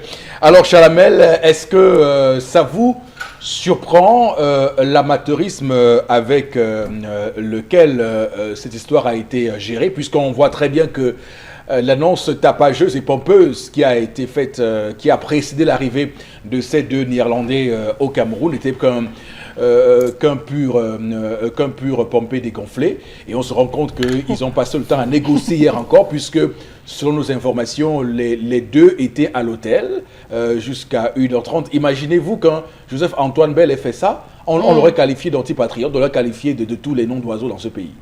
Monsieur Eric Fopoussi, je suis habitué à la fourberie intellectuelle de nos différents dirigeants. À la roubladise. Non, la fourberie. Souffrez que j'emploie l'expression fourberie. Parce que, monsieur, il n'y a aucune différence entre la roubladise et la fourberie, si ce n'est toujours que de faire mal à autrui. Regardez comment les Camerounais ont applaudi. Les gens sont allés jusqu'à se demander que cette commission, ils sont allés, ils ont signé quand? Ça s'est passé où? Pourquoi est-ce qu'il n'y a pas eu l'effet de projecteur? Ils ont dit non, c'est une opération qui avait été menée. On a tiré tous les coups de chapeau qu'il fallait, lancer les chapeaux, les hip hurrah à l'endroit de Maître Dieu donné appui en disant que pour la première fois, ils sont entrés, ils ont fait avec célérité, ils ont... Mais mon Dieu! Qu'est-ce qu'on n'a pas dit de ces jours avant que nous n'arrivions sur le plateau et qu'on commence à décortiquer véritablement le profil de ces différents, le portrait de ces différents entraîneurs que le Cameroun va avoir, les comportements qu'ils ont eu, les scores qu'ils ont eu, les bilans qu'ils ont eu, avant que les Camerounais essayent d'ouvrir les gens en disant mais attention, où est-ce que nous sommes en train d'aller pour apprendre? Monsieur, il faut aussi que c'est à 1h. Dans quel pays on signe les contrats à 1h? 1h30. 1h30. C'est des contrats de sorciers, de vampires. Je pose bien la question parce qu'on sait que la chouette, se balade la nuit. Le drame, monsieur Eric Fopoussi, Eric Fopoussi, c'est que les gars arrivent, ils n'ont même pas été briefés, mais ils posent une question qui, à mon humble avis, est gravissime. Expliquez-nous les contours de votre histoire. De votre histoire. Ne nous dupez pas. Parce qu'on sait qui vous êtes. Voilà. Donc, j'ai comme l'impression qu'ils n'ont même pas entamé les dialogues. Ils ont plutôt dit aux gars, retrouvez-nous au Cameroun. On va débattre de ça. Ils ont envoyé l'invitation. Monsieur, je vois Florence me faire un clin d'œil terrible. Je vous rappelle que Hugo Bros est toujours en train de réclamer son argent au Cameroun. Et on va les lui payer. On descend. Bon, Begad, vous avez la parole. Non, le premier volet, Chalamel a développé. Moi, je reviens au deuxième volet. On vous parler de roublardise et de fourberie. Oui. J'avais fait un article lors de la convention, la signature de la convention de la régie Fercam. Ça a été signé avec l'État du Cameroun le 1er avril 1999. J'ai dit, voilà un poisson d'avril qu'on nous sert là et on applaudit. On est aujourd'hui où avec Cambrai. Donc, les contrats qui se signent la nuit et les principaux protagonistes vous disent, expliquez-nous point par point. Le ministre reste au bureau jusqu'à 7 heures. C'était pourquoi il y a du flou dedans. Bien sûr. Il y a du flou dedans. Il y aura du flou. Maintenant, Or, j'ai l'impression qu'ils avaient seulement discuté de l'argent. Bon, Clarence, parce qu'en fait, c'est l'entraîneur principal qui choisit son adjoint. Il peut même choisir le préparateur physique. Il dit, bon, ça va tourner autour de 65 millions, voilà. Est-ce que, bon, les gars se disent, vous allez nous donner une villa, nous allons, d'accord. Les gars disent, bon, c'est bon. Moi qui suis à Paris Saint-Germain, j'écoute... C'est de l'amateurisme. C'est tout, c'est l'amateurisme. C'est tout. Donc, en fait... Parce que nulle part, je ne vois où les avocats interviennent.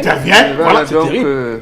Où les agents d'entraîneurs interviennent. Parce que normalement, lorsqu'on a des négociations, les deux parties... ils ont une mouture d'abord. Chacun a une mouture, apporte des amendements. Et puis on s'entend au final. Lorsqu'on vient au Cameroun, c'est pour la cérémonie de présentation. Donc ça se fait d'abord à l'avance. Expliquez-nous, qu'est-ce qui vous dit même qu'ils ont signé? Oui. Qu'est-ce qui vous dit même qu'ils ont signé? Non, mais bien sûr, Florazé, on est signé habitué à tout dans ce pays et je vous assure que là, on n'est pas loin d'une catastrophe pour l'image du Cameroun.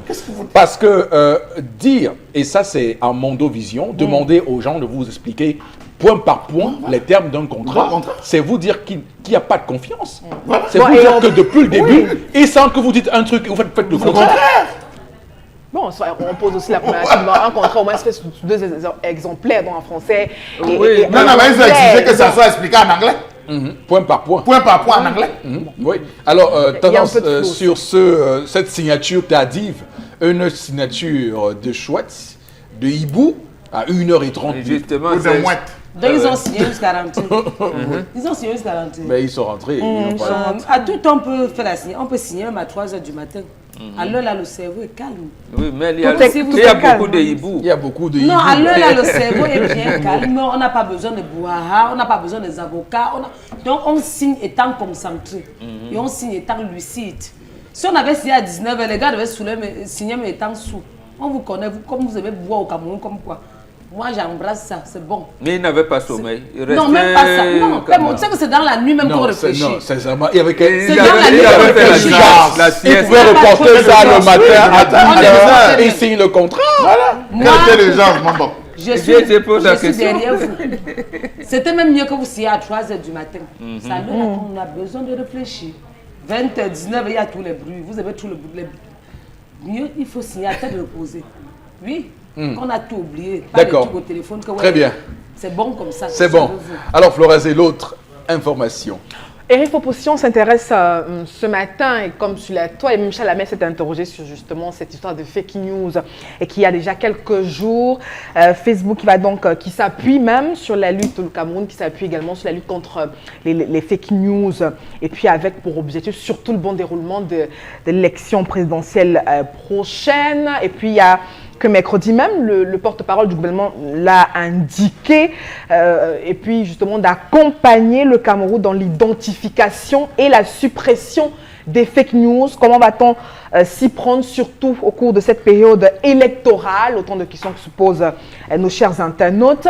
Mais selon le ministre de la Communication aussi, qui a indiqué que le réseau social Facebook, dont certains responsables également déjà qui séjournent au Cameroun depuis quelques jours, vont donc proposer certaines expertises pour lutter contre ce phénomène de fake news, et puis notamment dans le cadre des élections présidentielles, en point focal pour le gouvernement camerounais. Et puis, on s'interroge justement sur les stratégies, le process qui sera donc mis en place justement pour détecter les différents fake news quelles sont les différentes parties qu'on va donc introduire, impliquer pour démasquer et justement essayer de décompter le vrai du faux dans les réseaux sociaux. Il faut aussi. C'est quand même affligeant au final. Hein. C'est une perfidie terrible. Encore l'argent des Camerounais qu'on va dépenser pour rien. On a pris les gars de Facebook vont arriver, mission bien sonnée, beaucoup d'argent de millions. Ils vont venir, ils n'ont rien foutu du tout. Puisqu'en réalité, comment on supprime les fake news? Comment on sait que c'est une fake news? Voilà. Comment on sait que si et ça? Qui a l'habilité de déterminer que ça, c'est une fake news. Absolument. Bon, Bengal, c'est l'argent du contribuable camerounais qu'on dépense en des centaines de millions pour inviter ces gens-là au Cameroun. Ce qui se prépare, c'est ceci, on leur demande de bloquer Il y a même une liste de personnes, certainement, qu'on a donné. Non, on peut bloquer. Je ne connais pas. Je sais qu'il n'y a pas Facebook de Zuckerberg en Chine. Donc, ils ont réussi à bloquer. Comment ils vont justement donner... Ils pouvaient faire ça de Yaoundé, on fait une correspondance, que de déplacer des gens pour venir faire ça. Non, ils préparent l'opinion. Il faut justifier l'argent qu'on dit. Il faut justifier l'argent. Parce que de toutes les manières, centre de vote du lycée public d'Aqua. Comment Facebook saura que les résultats là, que Mbomboka a envoyés à la rédaction centrale d'Equinox sont des fake news? Il saura comment? Comment? Il saura comment. On me dit allez couvrir. Vous, on vous dit allez au lycée Jos. Donc avec les emboutages ou la pluie, vous filmez, vous envoyez. Et comment? Non, il va se passer ceci. Généralement, on utilise un terme pour rouler tout le monde. Les résultats consolidés. Ça veut dire quoi? Consolidé, ça veut dire que le bureau local de l'ECAM revérifie, interdit et envoie. Mais comment vous sortez du centre de vote? Vous avez les mêmes procès-verbaux. Au finish, vous allez voir les différences. Les différences viennent d'où? En principe, vous ne devez pas voir. C'est là où il y a donc le processus de fraude. Et là, on va bloquer pour que Facebook ne publie que ce que l'ECAM va envoyer dans les résultats consolidés et dans les chiffres réaménagés. Là encore, j'ai du mal à voir comment regardez la consolidation des résultats. Réussir à faire ça. Monsieur, parce qu'il y a un monsieur... simple. Il y a quelqu'un à qui on va confier la responsabilité d'envoyer l'information vraie à ses agents pour autoriser les publications. Tout ce qui sera contre M. Rifo-Poussi, qui ira dans le sens inverse, sera considéré comme fake news. Ça veut dire que Mbombo est l'opérateur de Facebook. Vous, M. Fopoussi, vous êtes l'homme, celui à qui vous allez donner, qui va donner le OK sur telle information, telle autre information. Non, moi je suis celui qui envoie les fake news. J'envoie par exemple une image, comme Mbombo le dit, en disant voici une information que nous venons de vivre, je sais pas moi, dans le bureau de vote de X. Je base sur Facebook. Vous vous envoyez en disant que non, l'information qu'on relaie n'est pas vraie. Directement, l'opérateur me bloque. Mais s'il y a les blocs, l'information considérée comme fake news. Non, mais encore faut-il donc répertorier tous les comptes d'utilisateurs. Quand on enregistre, ils ont un listing, monsieur. Vous savez que les comptes secrets, attention, les comptes secrets sur Facebook régulièrement, c'est pas comme s'il y avait... Quand vous cliquez, ils savent bien que vous êtes du Cameroun. Voilà. Quand vous commencez à définir un profil là, même si vous dites, que vous savez Manjanja, on sait que tu es à Douala, tu es au Cameroun. Vous pensez vraiment que ceux qui posent problème sur Facebook, c'est ceux qui sont au Cameroun? Même ceux qui sont à l'étranger sont répertoriés, M. Eric. Mais l'information qui entre au Cameroun, Facebook sait comment elle contrôle. Voilà. C'est pour cette raison justement que les Russes, lorsque le procès n'en pas finir aux États-Unis, comment ils ont pu infiltrer par les hackers dans le truc. Parce qu'eux aussi, ils savent comment Facebook bloque et eux, ils débloquent. Nous, on ne sait pas. En tout cas, c'est très compliqué. Je pense que Facebook est venu nous rouler, comme toujours. Les Européens, les Occidentaux, ils sont dans leur rôle de nous rouler, prendre l'argent parce que c'est le business de Facebook. C'est nous qui les avons dit, venez, on vous donne l'argent. Voilà, le business de Facebook, c'est qu'il y ait toujours autant d'utilisateurs qui s'abonnent sur Facebook. Oui, donc, mais maintenant, ils ont le chiffre. Ils savent que Cameroun, 10 millions d'abonnés, ça m'a coûté tant depuis que Facebook existe. Mais maintenant, si le gouvernement me donne le double de ça, pourquoi ne pas bloquer pendant 6 mois? Voilà. Et Facebook, alors, on rencontre même les fantômes. En tout cas, au moins il donne l'occasion aux Camerounais d'aller d'exprimer leur liberté sur Twitter, puisque Facebook d'ailleurs est en train de baisser.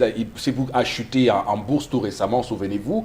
Facebook est en chute drastique, et si Facebook joue l'obstruction démocratique au Cameroun, là c'est un fort message que Facebook envoie au monde entier, à tous ces jeunes du monde entier qui prennent Facebook comme étant le lieu d'expression de la démocratie. Quand quelqu'un, par exemple le représentant des partis politiques qui sont à Fotoni, ils veulent l'envoyer dans leur bureau, dans leur QG qui se trouve à Bafang, il va bien utiliser WhatsApp, non? Ou Facebook. Est-ce qu'il va utiliser Twitter pour tous les bureaux? Il y a des centres de vote de photos. Il suffit que chacun s'inscrive sur Twitter. C'est le même principe que Facebook. Chacun doit s'inscrire sur Twitter. C'est le même principe que Facebook. Et il n'y a pas que ça. Il y a les périscopes, il y a Instagram, il y a Snapchat, il y a tellement d'options à prendre. C'est peut-être ce que nous allons faire, puisque nous voulons sécuriser le vote des résultats. Voilà. OK.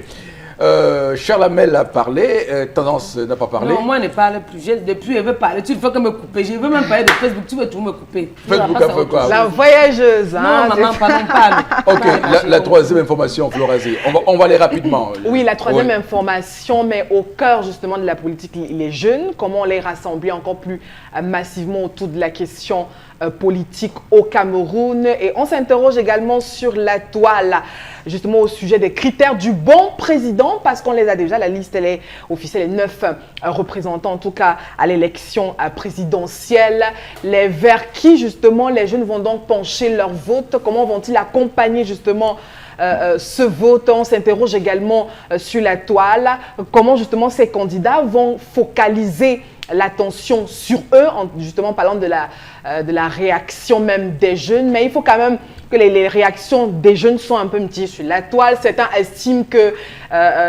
parmi les 9, aucun n'a encore dévoilé un projet fiable et intéressant. Certains estiment qu'il y a notamment de très bons pions sur lesquels on peut compter pour l'avenir du Cameroun. Éric Fopoussi, mais on constate qu'au moins à 70%, pour cette élection présidentielle, les jeunes sont vivement intéressés et sont sur le terrain et massivement se regroupent justement pour le changement. Alors, on a été très impressionnés, Yabaro Bengan, Florazé, puisque nous étions tous les trois hier à ce forum organisé dans un hôtel de la ville de Douala. Forum organisé par l'ONG Un Monde à Venir que coordonne Philippe Nonga et qui portait justement sur comment on peut améliorer la participation massive des jeunes à la prochaine élection présidentielle. Eh bien, après la convocation du corps électoral, la question de l'inscription n'étant plus d'actualité, maintenant c'est la question d'aller voter. Donc, de l'exercice de se déplacer de chez soi pour aller dans un centre de vote, dans un bureau de vote pour inscrire son bulletin dans l'urne qui se pose. Et donc, les jeunes peuvent, comme toujours, s'abstenir.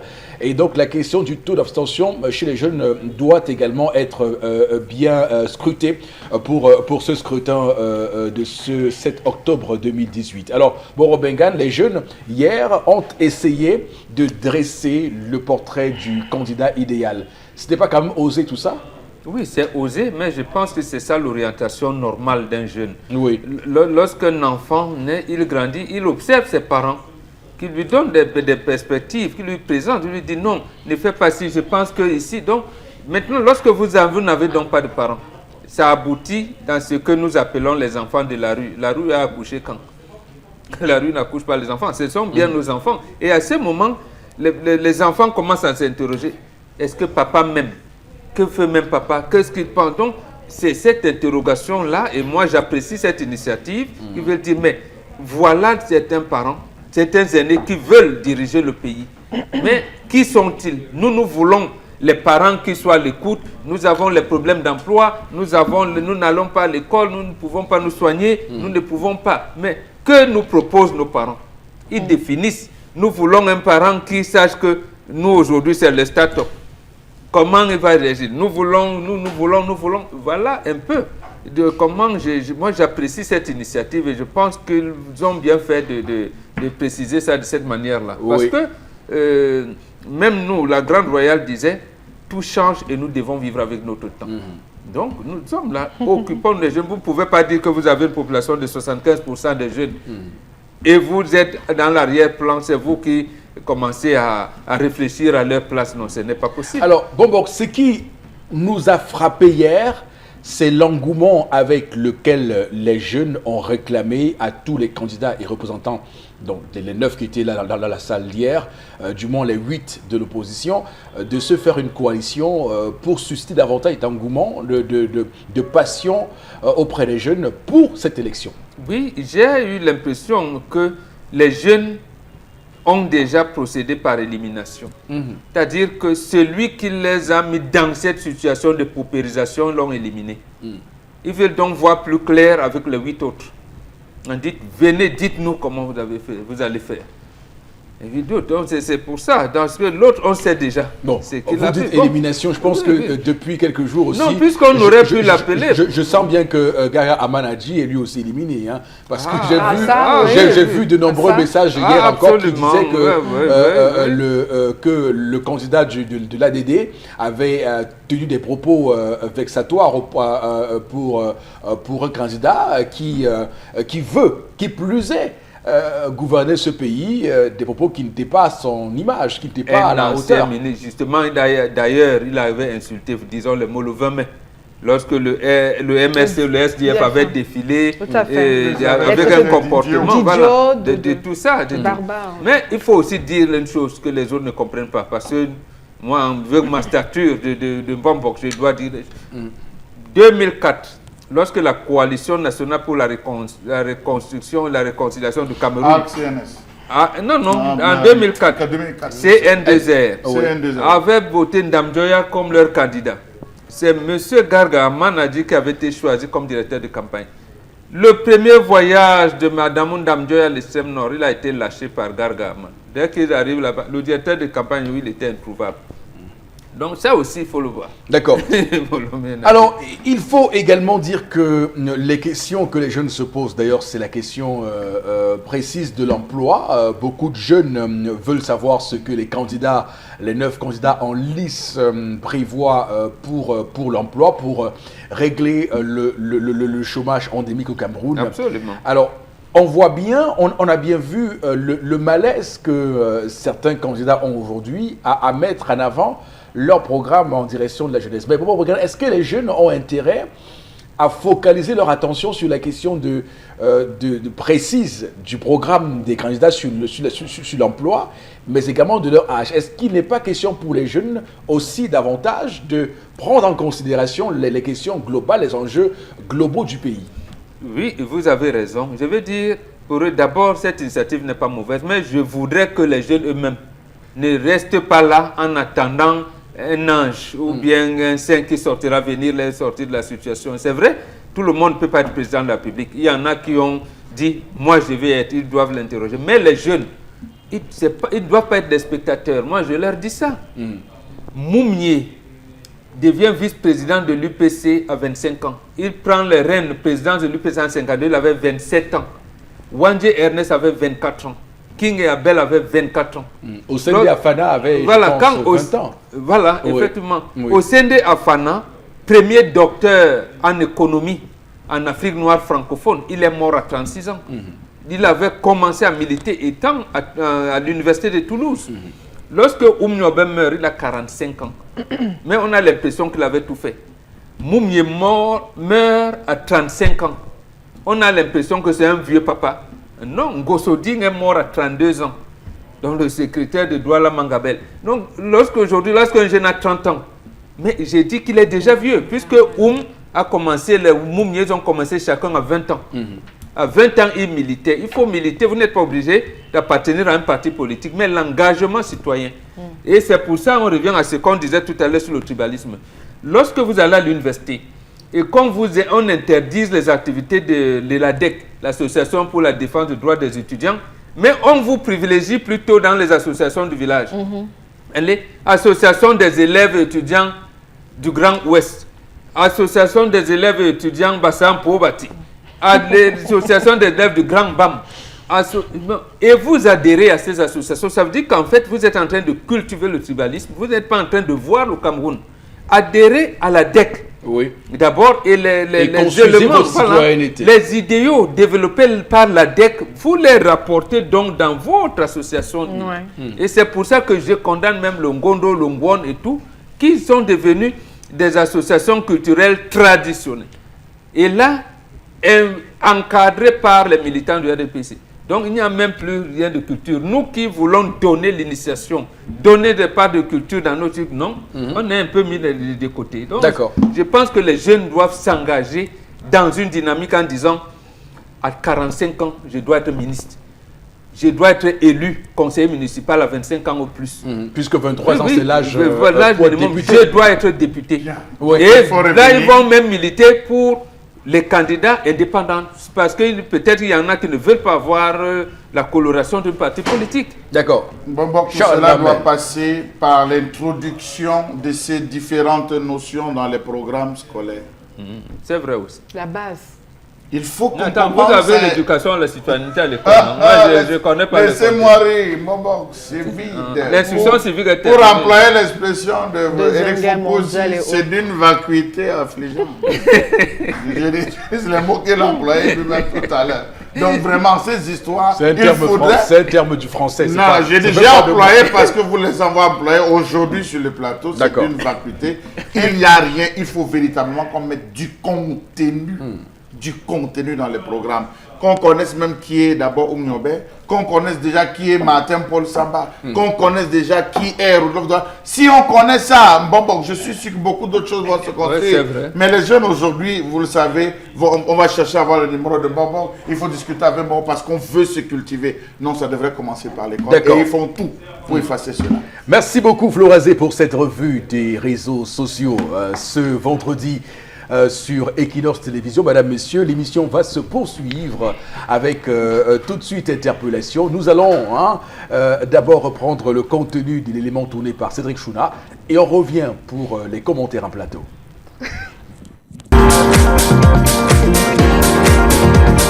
Le développement passera par la sécurité. Vous savez, on est en train de vivre un moment d'insécurité dans notre pays et avec l'insécurité, il ne peut pas avoir de développement. Ce pays ne doit pas tomber en pâture. Le développement passera par là parce que ce pays regorge d'énormes richesses comme le tourisme, les plages et l'agriculture. Donc il fait beau vivre au Cameroun. Pour cela, nous exhortons les autorités à faire leur travail, celui de traquer tous ceux qui n'aiment pas cette patrie. Donc à faire tout et tout pour maintenir la paix. Voilà, interpellation de ce matin qui nous permet quand même d'évoquer un sujet important. Bon, Bengan, c'est vrai que tout à l'heure, nous déambulions dans une rue d'Akwa et nous regardions les problèmes que vivent nos concitoyens sur cette rue parce qu'il y a une absence totale de l'État. Et on parlait d'un laxisme de l'État. Le compatriote ici appelle à sanctionner, à arrêter, mais sauf que quand on a le sentiment que l'État nous a abandonnés et qu'on est jeté en pâture comme on le voit, dans une jungle terrible, et que ceux qui sont en train de pensionner la fortune publique ne sont pas arrêtés, du moins on arrête quelques-uns parce qu'ils ont eu des ambitions politiques ici et là, ça jette un peu du trouble, non, pour un pays comme le Cameroun. Absolument. Oui. Et dans vous me rappelez, en 1966, lorsqu'on lance cette affaire de l'unité nationale, de construction de l'État, il y a un terme qui vient à dire approcher l'administration des administrés. Et il se trouve aujourd'hui que le Cameroun est le pays où l'administration est plus absente des administrés. Donc c'est ça, l'État n'est pas là. Et vous avez vu, et c'est même les gens de membres du gouvernement et autres vous disent, mais l'État c'est vous. Non, l'État c'est pas moi, je suis citoyen. Je suis citoyen. Donc, ça nous amène à ce que vous décriez tous les jours ici. Hier même, on dit tu manges les pots de banane, tu jettes n'importe comment, tu insultes, voilà. L'État n'est pas là. L'État n'est pas là. Pour aller même, j'allais dire, légaliser une copie d'acte de naissance, ça devient la croix et la bannière. Avoir une carte d'identité aujourd'hui. Non, franchement, c'était compliqué. L'État a complètement démissionné partout. Alors, j'étais dans un taxi ce matin et ça, je voudrais quand même vous rapporter ce témoignage dans un taxi, très tôt le matin, dans un taxi ce matin.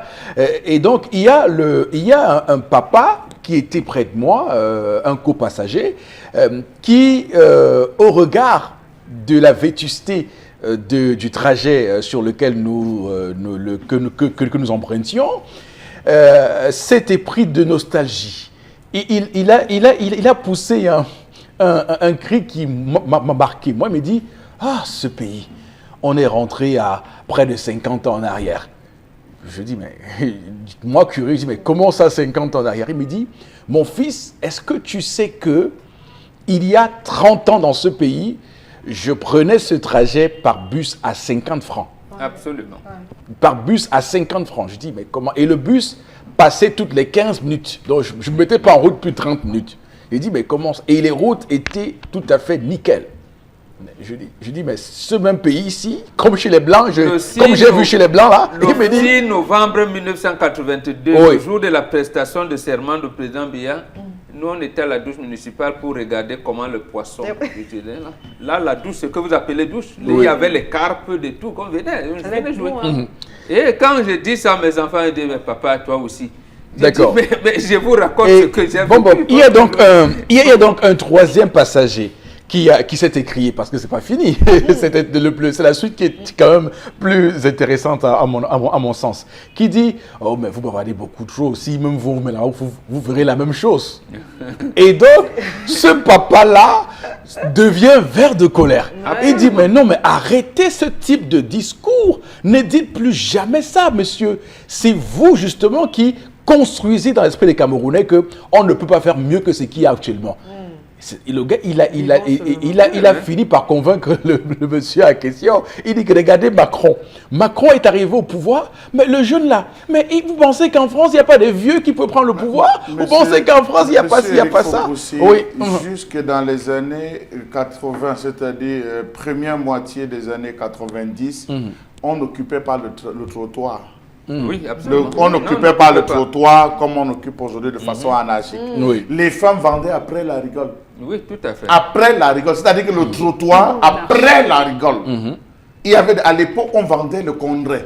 Dans les gros combos, comme ça, on vendait le plantain à 10 francs, 10, 15 francs, et on achetait les tripes. Oui, même dans cette heure d'époque où on te donnait 100 francs, que va acheter un plantain avec le condré. Tu vas acheter le plantain avec le condré. La maman la mettait de l'huile. On connaissait les bars, il y avait des bars. Mais, monsieur, il faut pousser Macabo Bar que les gens voient aujourd'hui en Comcana. Ils ne connaissent pas la jeunesse de Macabo Bar. C'est ce qui a fait la force. Donc, pour revenir à ça, il dit, comme disait Bombok, vraiment, c'est de l'anarchie. Je me pose la question de savoir, mais qu'est-ce qui nous a poussé? Où va l'argent finalement de ce pays? Et il a conclu, et là c'est le plus important, pour dire que le pays a besoin d'un dirigeant fort, qui ne soit pas laxiste et qui fasse respecter ses décisions. Éclairé. Non, il n'a pas non, c'est pas ce qu'il a dit. Il a dit parce que non. Dans d'autres pays, des gens réussissent. Non, on en a vu des pays démocratiques où des hommes tout à fait normaux réussissent à faire respecter leurs décisions. Que s'ils disent qu'il y a un lycée de Mbopi, que ce Mbopi-là soit construit. Qu'on chasse les agences. Qu'on chasse les agences qui ont occupé. Qu'on chasse les agences qui ont occupé le lycée de Mbopi. A été comme ça, la main le dit, un dictateur éclairé. Alors, il a dit, monsieur les Français, je n'en veux pas. D'abord, venez me rendre compte de ce qui s'est passé en 1994. Ici, chez nous, ça allait créer une crise diplomatique. Il a dit crise diplomatique. On s'assume. D'accord, merci beaucoup. C'était une interpellation. Madame, monsieur, voici la suite du 10-12, le Zénith. Vivez la vie. Vivez la vie. Du loto, du loto, du loto, vivez la vie.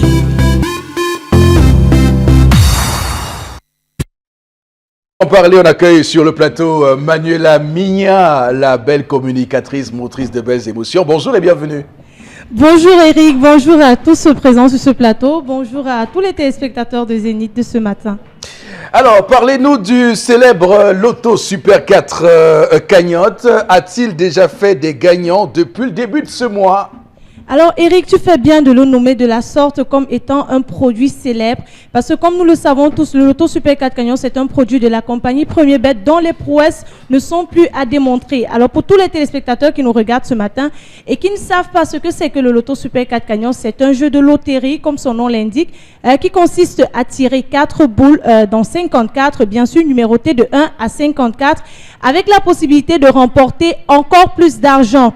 Je vais dire que le Loto Super 4 Gagnant, c'est bien sûr le réalisateur de rêve par excellence au Cameroun. Et ce produit-là qui ne cesse de faire de nombreux multimillionnaires sur tout le territoire national.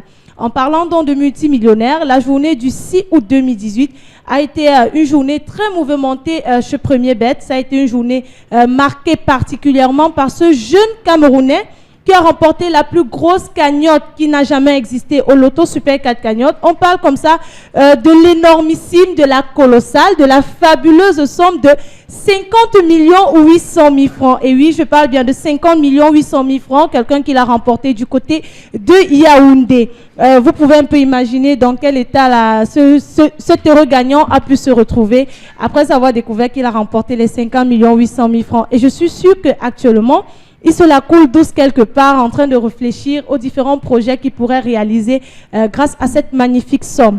Alors pour tous ceux qui nous écoutent ce matin, c'est bel et bien vrai, c'est réel, le Loto Super 4 cagnotte peut changer radicalement le cours de votre vie. Pour cela, il faut se prêter au jeu, comme on le dit chez nous, sans jouer, on ne peut pas gagner. Alors pour jouer, rendez-vous dans un kiosque ou une agence Premier Bet. Choisissez vos 4 numéros, validez votre ticket à 300 francs CFA seulement. Surtout qu'aujourd'hui, nous jouons pour la magnifique somme de 18 600 000 francs. Alors à l'écran, on a le ticket gagnant des 50 800 000 francs. Ce jeune Camerounais qui a misé 300 francs, ses 4 numéros et puis le voilà multimillionnaire. Ça donne envie, Ah vraiment. Oui. Et qu'en est-il du Loto 5 sur 90, Manuela? Alors, le Loto 5 sur 90, depuis sa mise sur le marché, il y a de cela quelques mois, depuis le 22 mai dernier, le Loto 5 sur 90 a fait de nombreux multimillionnaires, de nombreux millionnaires. Beaucoup de gens sont repartis avec les poches remplies de cash grâce à ce Loto-là. Alors, le dernier en date est celui du 3 août 2018. Un jeune Camerounais, toujours du côté de Douala, qui a joué ses combinaisons. Il a joué 2000 francs au Loto Chance 5. Et puis, il est reparti avec un gain total de 1 22 200 francs CFA. Bien sûr, c'était pour le tirage du Fundi. Aujourd'hui, vous pourrez être l'heureux gagnant de tous ces millions-là avec nos 4 tirages que vous connaissez bien à 10h, à 11h le tirage du Vouri, à 13h le tirage du Fundi, à 15h le tirage du Logon, et à 17h le tirage du Mont Cameroun. Avec 2 possibilités de jeu, bien sûr, le Loto Chance et le Turbo 2. Le Loto Chance, vous choisissez de 2 à 5 numéros dans 90 et vous gagnez si vos numéros apparaissent dans le tirage. Le Turbo 2, vous choisissez uniquement 2 numéros et vous gagnez en fonction de la position de ces numéros-là dans le tirage. Et je tiens à rappeler que avec une mise comprise entre 100 francs et 3000 francs CFA, vous avez la possibilité de gagner jusqu'à 300 millions de francs CFA. C'est quelque chose d'extraordinaire. Je sais que Tendance, toi, tu as beaucoup de projets. Un gros 300 millions de francs CFA. L'immeuble, le terrain que je connais là, tu montes d'abord. La voiture qu'on avait avancée là. Voilà, autant de rêves à réaliser grâce à nos différents produits, grâce au Super 4 cagnotte, grâce au Loto 16 sur 90. Et je rappelle, aujourd'hui, Super 4 cagnotte, 18 600 000 francs, rien que pour vous. Voilà, et comment savoir si l'on a décroché le gros lot comme ces derniers? Alors, pour savoir si on a décroché le gros lot, pour savoir si on a gagné, ça se passe du côté des kiosques et des agences Premier Bet. Après chaque tirage pour le Loto 5 sur 90, vous avez la possibilité de voir vos résultats. Pour le Loto Super 4 cagnotte, tous les soirs à partir de 20h30 sur une chaîne de la place, vous avez la possibilité de voir en direct le tirage qui se déroule bien sûr avec notre mascotte Vivez la vie du Loto. Et sur notre page Facebook intitulée Premier Bet Cameroun, sur notre chaîne YouTube dédiée spécialement au tirage du Loto 5 sur 90 intitulée Premier Bet Tirage Loto Cameroun. Alors, je vous donne rendez-vous dans les kiosques et agences pour faire vos jeux. Et qui sait, aujourd'hui, vous pourrez voir votre vie basculer tout d'un coup juste avec une pièce de 100 francs ou alors avec un ticket de 300 francs CFA. On va dire interdire au moins 18 ans, jouer responsable voilà. Quand même. Merci Manuela. Merci Eric.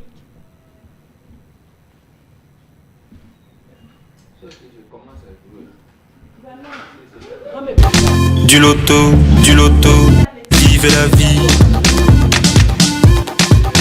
Vivez la vie. Du loto, vivez la vie. Retour sur le plateau, quelques messages, Florazé, de nos téléspectateurs ce matin, parce que de nombreux sujets ont été mis sur la table ce matin, et on va avoir le pouls de l'opinion ce matin. Florazé, allez-y. Oui, Eric Fopoussi, Yann Nobosé, j'espère que je prononce bien Abona Moussa dit, pense que les réseaux sociaux, en particulier Facebook, n'encouragent pas la xénophobie. Et ce sont ceux qui, justement, les utilisent, qui le font très mal, et sont ces individus qui doivent être interpellés. Et puis notre réaction ce matin à la SAN qui réagit depuis à Basséo. Je crois que pour lutter contre la xénophobie, il faut convier, écouter, discuter avec le peuple. Autre réaction, Facebook fait peur. Quand vous voyez des posts dans certains forums, c'est vraiment ahurissant. Vraiment, il faut recommencer l'éducation des Camerounais. Facebook. Ouais. Autre réaction ce matin, travailler avec le père, c'est pas facile. Car moi, je suis employée de mon père. Il faut avoir beaucoup de patience pour supporter les injures, les critiques, surtout et sur rien en public, les retards ou décompositions de salaire. Mais avec le dehors qui est si difficile, ça m'aide à supporter. C'est Karine Tchana. Oui, mais il faut dire quelque chose. Il faut savoir si papa vous le fait parce qu'il veut vous confier les règnes. C'est généralement ce que nous ne savons pas lire de la tête de papa. Papa peut vous faire ce que vous pouvez appeler, entre guillemets, les tortures. Parce qu'il veut voir en vous quelque chose. À ce moment, les employés rentrent. Vous venez, papa, vous m'avez reproché telle chose. Vous avez coupé mon salaire dernièrement. Je ne comprends pas. Parce qu'il faudrait en dire au fait que papa vous paye, parce que là vous êtes employé, mais papa peut avoir, ou alors il a une autre orientation après que vous ayez travaillé pendant un certain moment. C'est ce que vous devez savoir. D'accord. Florence, allez-y. Le tribalisme est un fait historique dans notre République. Et puis concernant les médias, ce sont des instruments très puissants de propagande. Et puis nous devons donc consolider l'unité nationale. Cela part du comportement des populations. Autre réaction ce matin, cet enfant porte déjà la malchance. On ne sait jamais, peut-être qu'il a peur de il peut revenir avec le reste de l'argent. D'accord. Revenons-en au tribalisme. Vous savez, la bourgeoisie n'a jamais, mais alors jamais encaissé, ne s'est jamais remise de la révolution bolchevique en Russie. Absolument. Et donc, après ça, on a tout fait pour faire en sorte que les prolétaires, les pauvres, puissent être divisés. Et quand ils sont divisés, on les tient mieux. Parce que si le paysan de Meomé Sala et le paysan de Fondiomokwet s'allient contre la bourgeoisie, vous n'imaginez pas ce que serait le monde. Absolument. Si vous permettez en une seconde, c'est pour cette raison que les deux personnes qui ont favorisé ce que vous avez dit avec brio, monsieur, c'est Wilfredi Pareto et Gaetano Mosca. C'est deux Italiens, justement, qui ont apporté cet esprit de l'élitisme. On dit, non, le peuple ne réussit pas, ne réfléchit pas. Le peuple a un comportement moutonnier.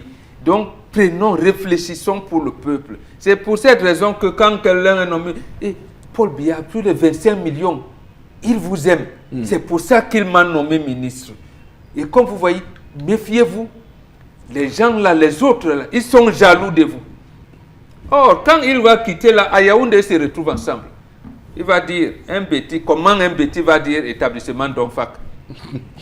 Oui, il crée d'entreprise qui s'appelle, parce que je peux citer le nom. Merci. Non, bien sûr, quand on le sait. Ils se rencontrent, ils se dirigent le marché, leurs époux sont ensemble, leurs enfants. Mais, je pense qu'on va faire un sujet sur le concept de l'élitisme au Cameroun et du mal profond que la bourgeoisie fait à ce pays.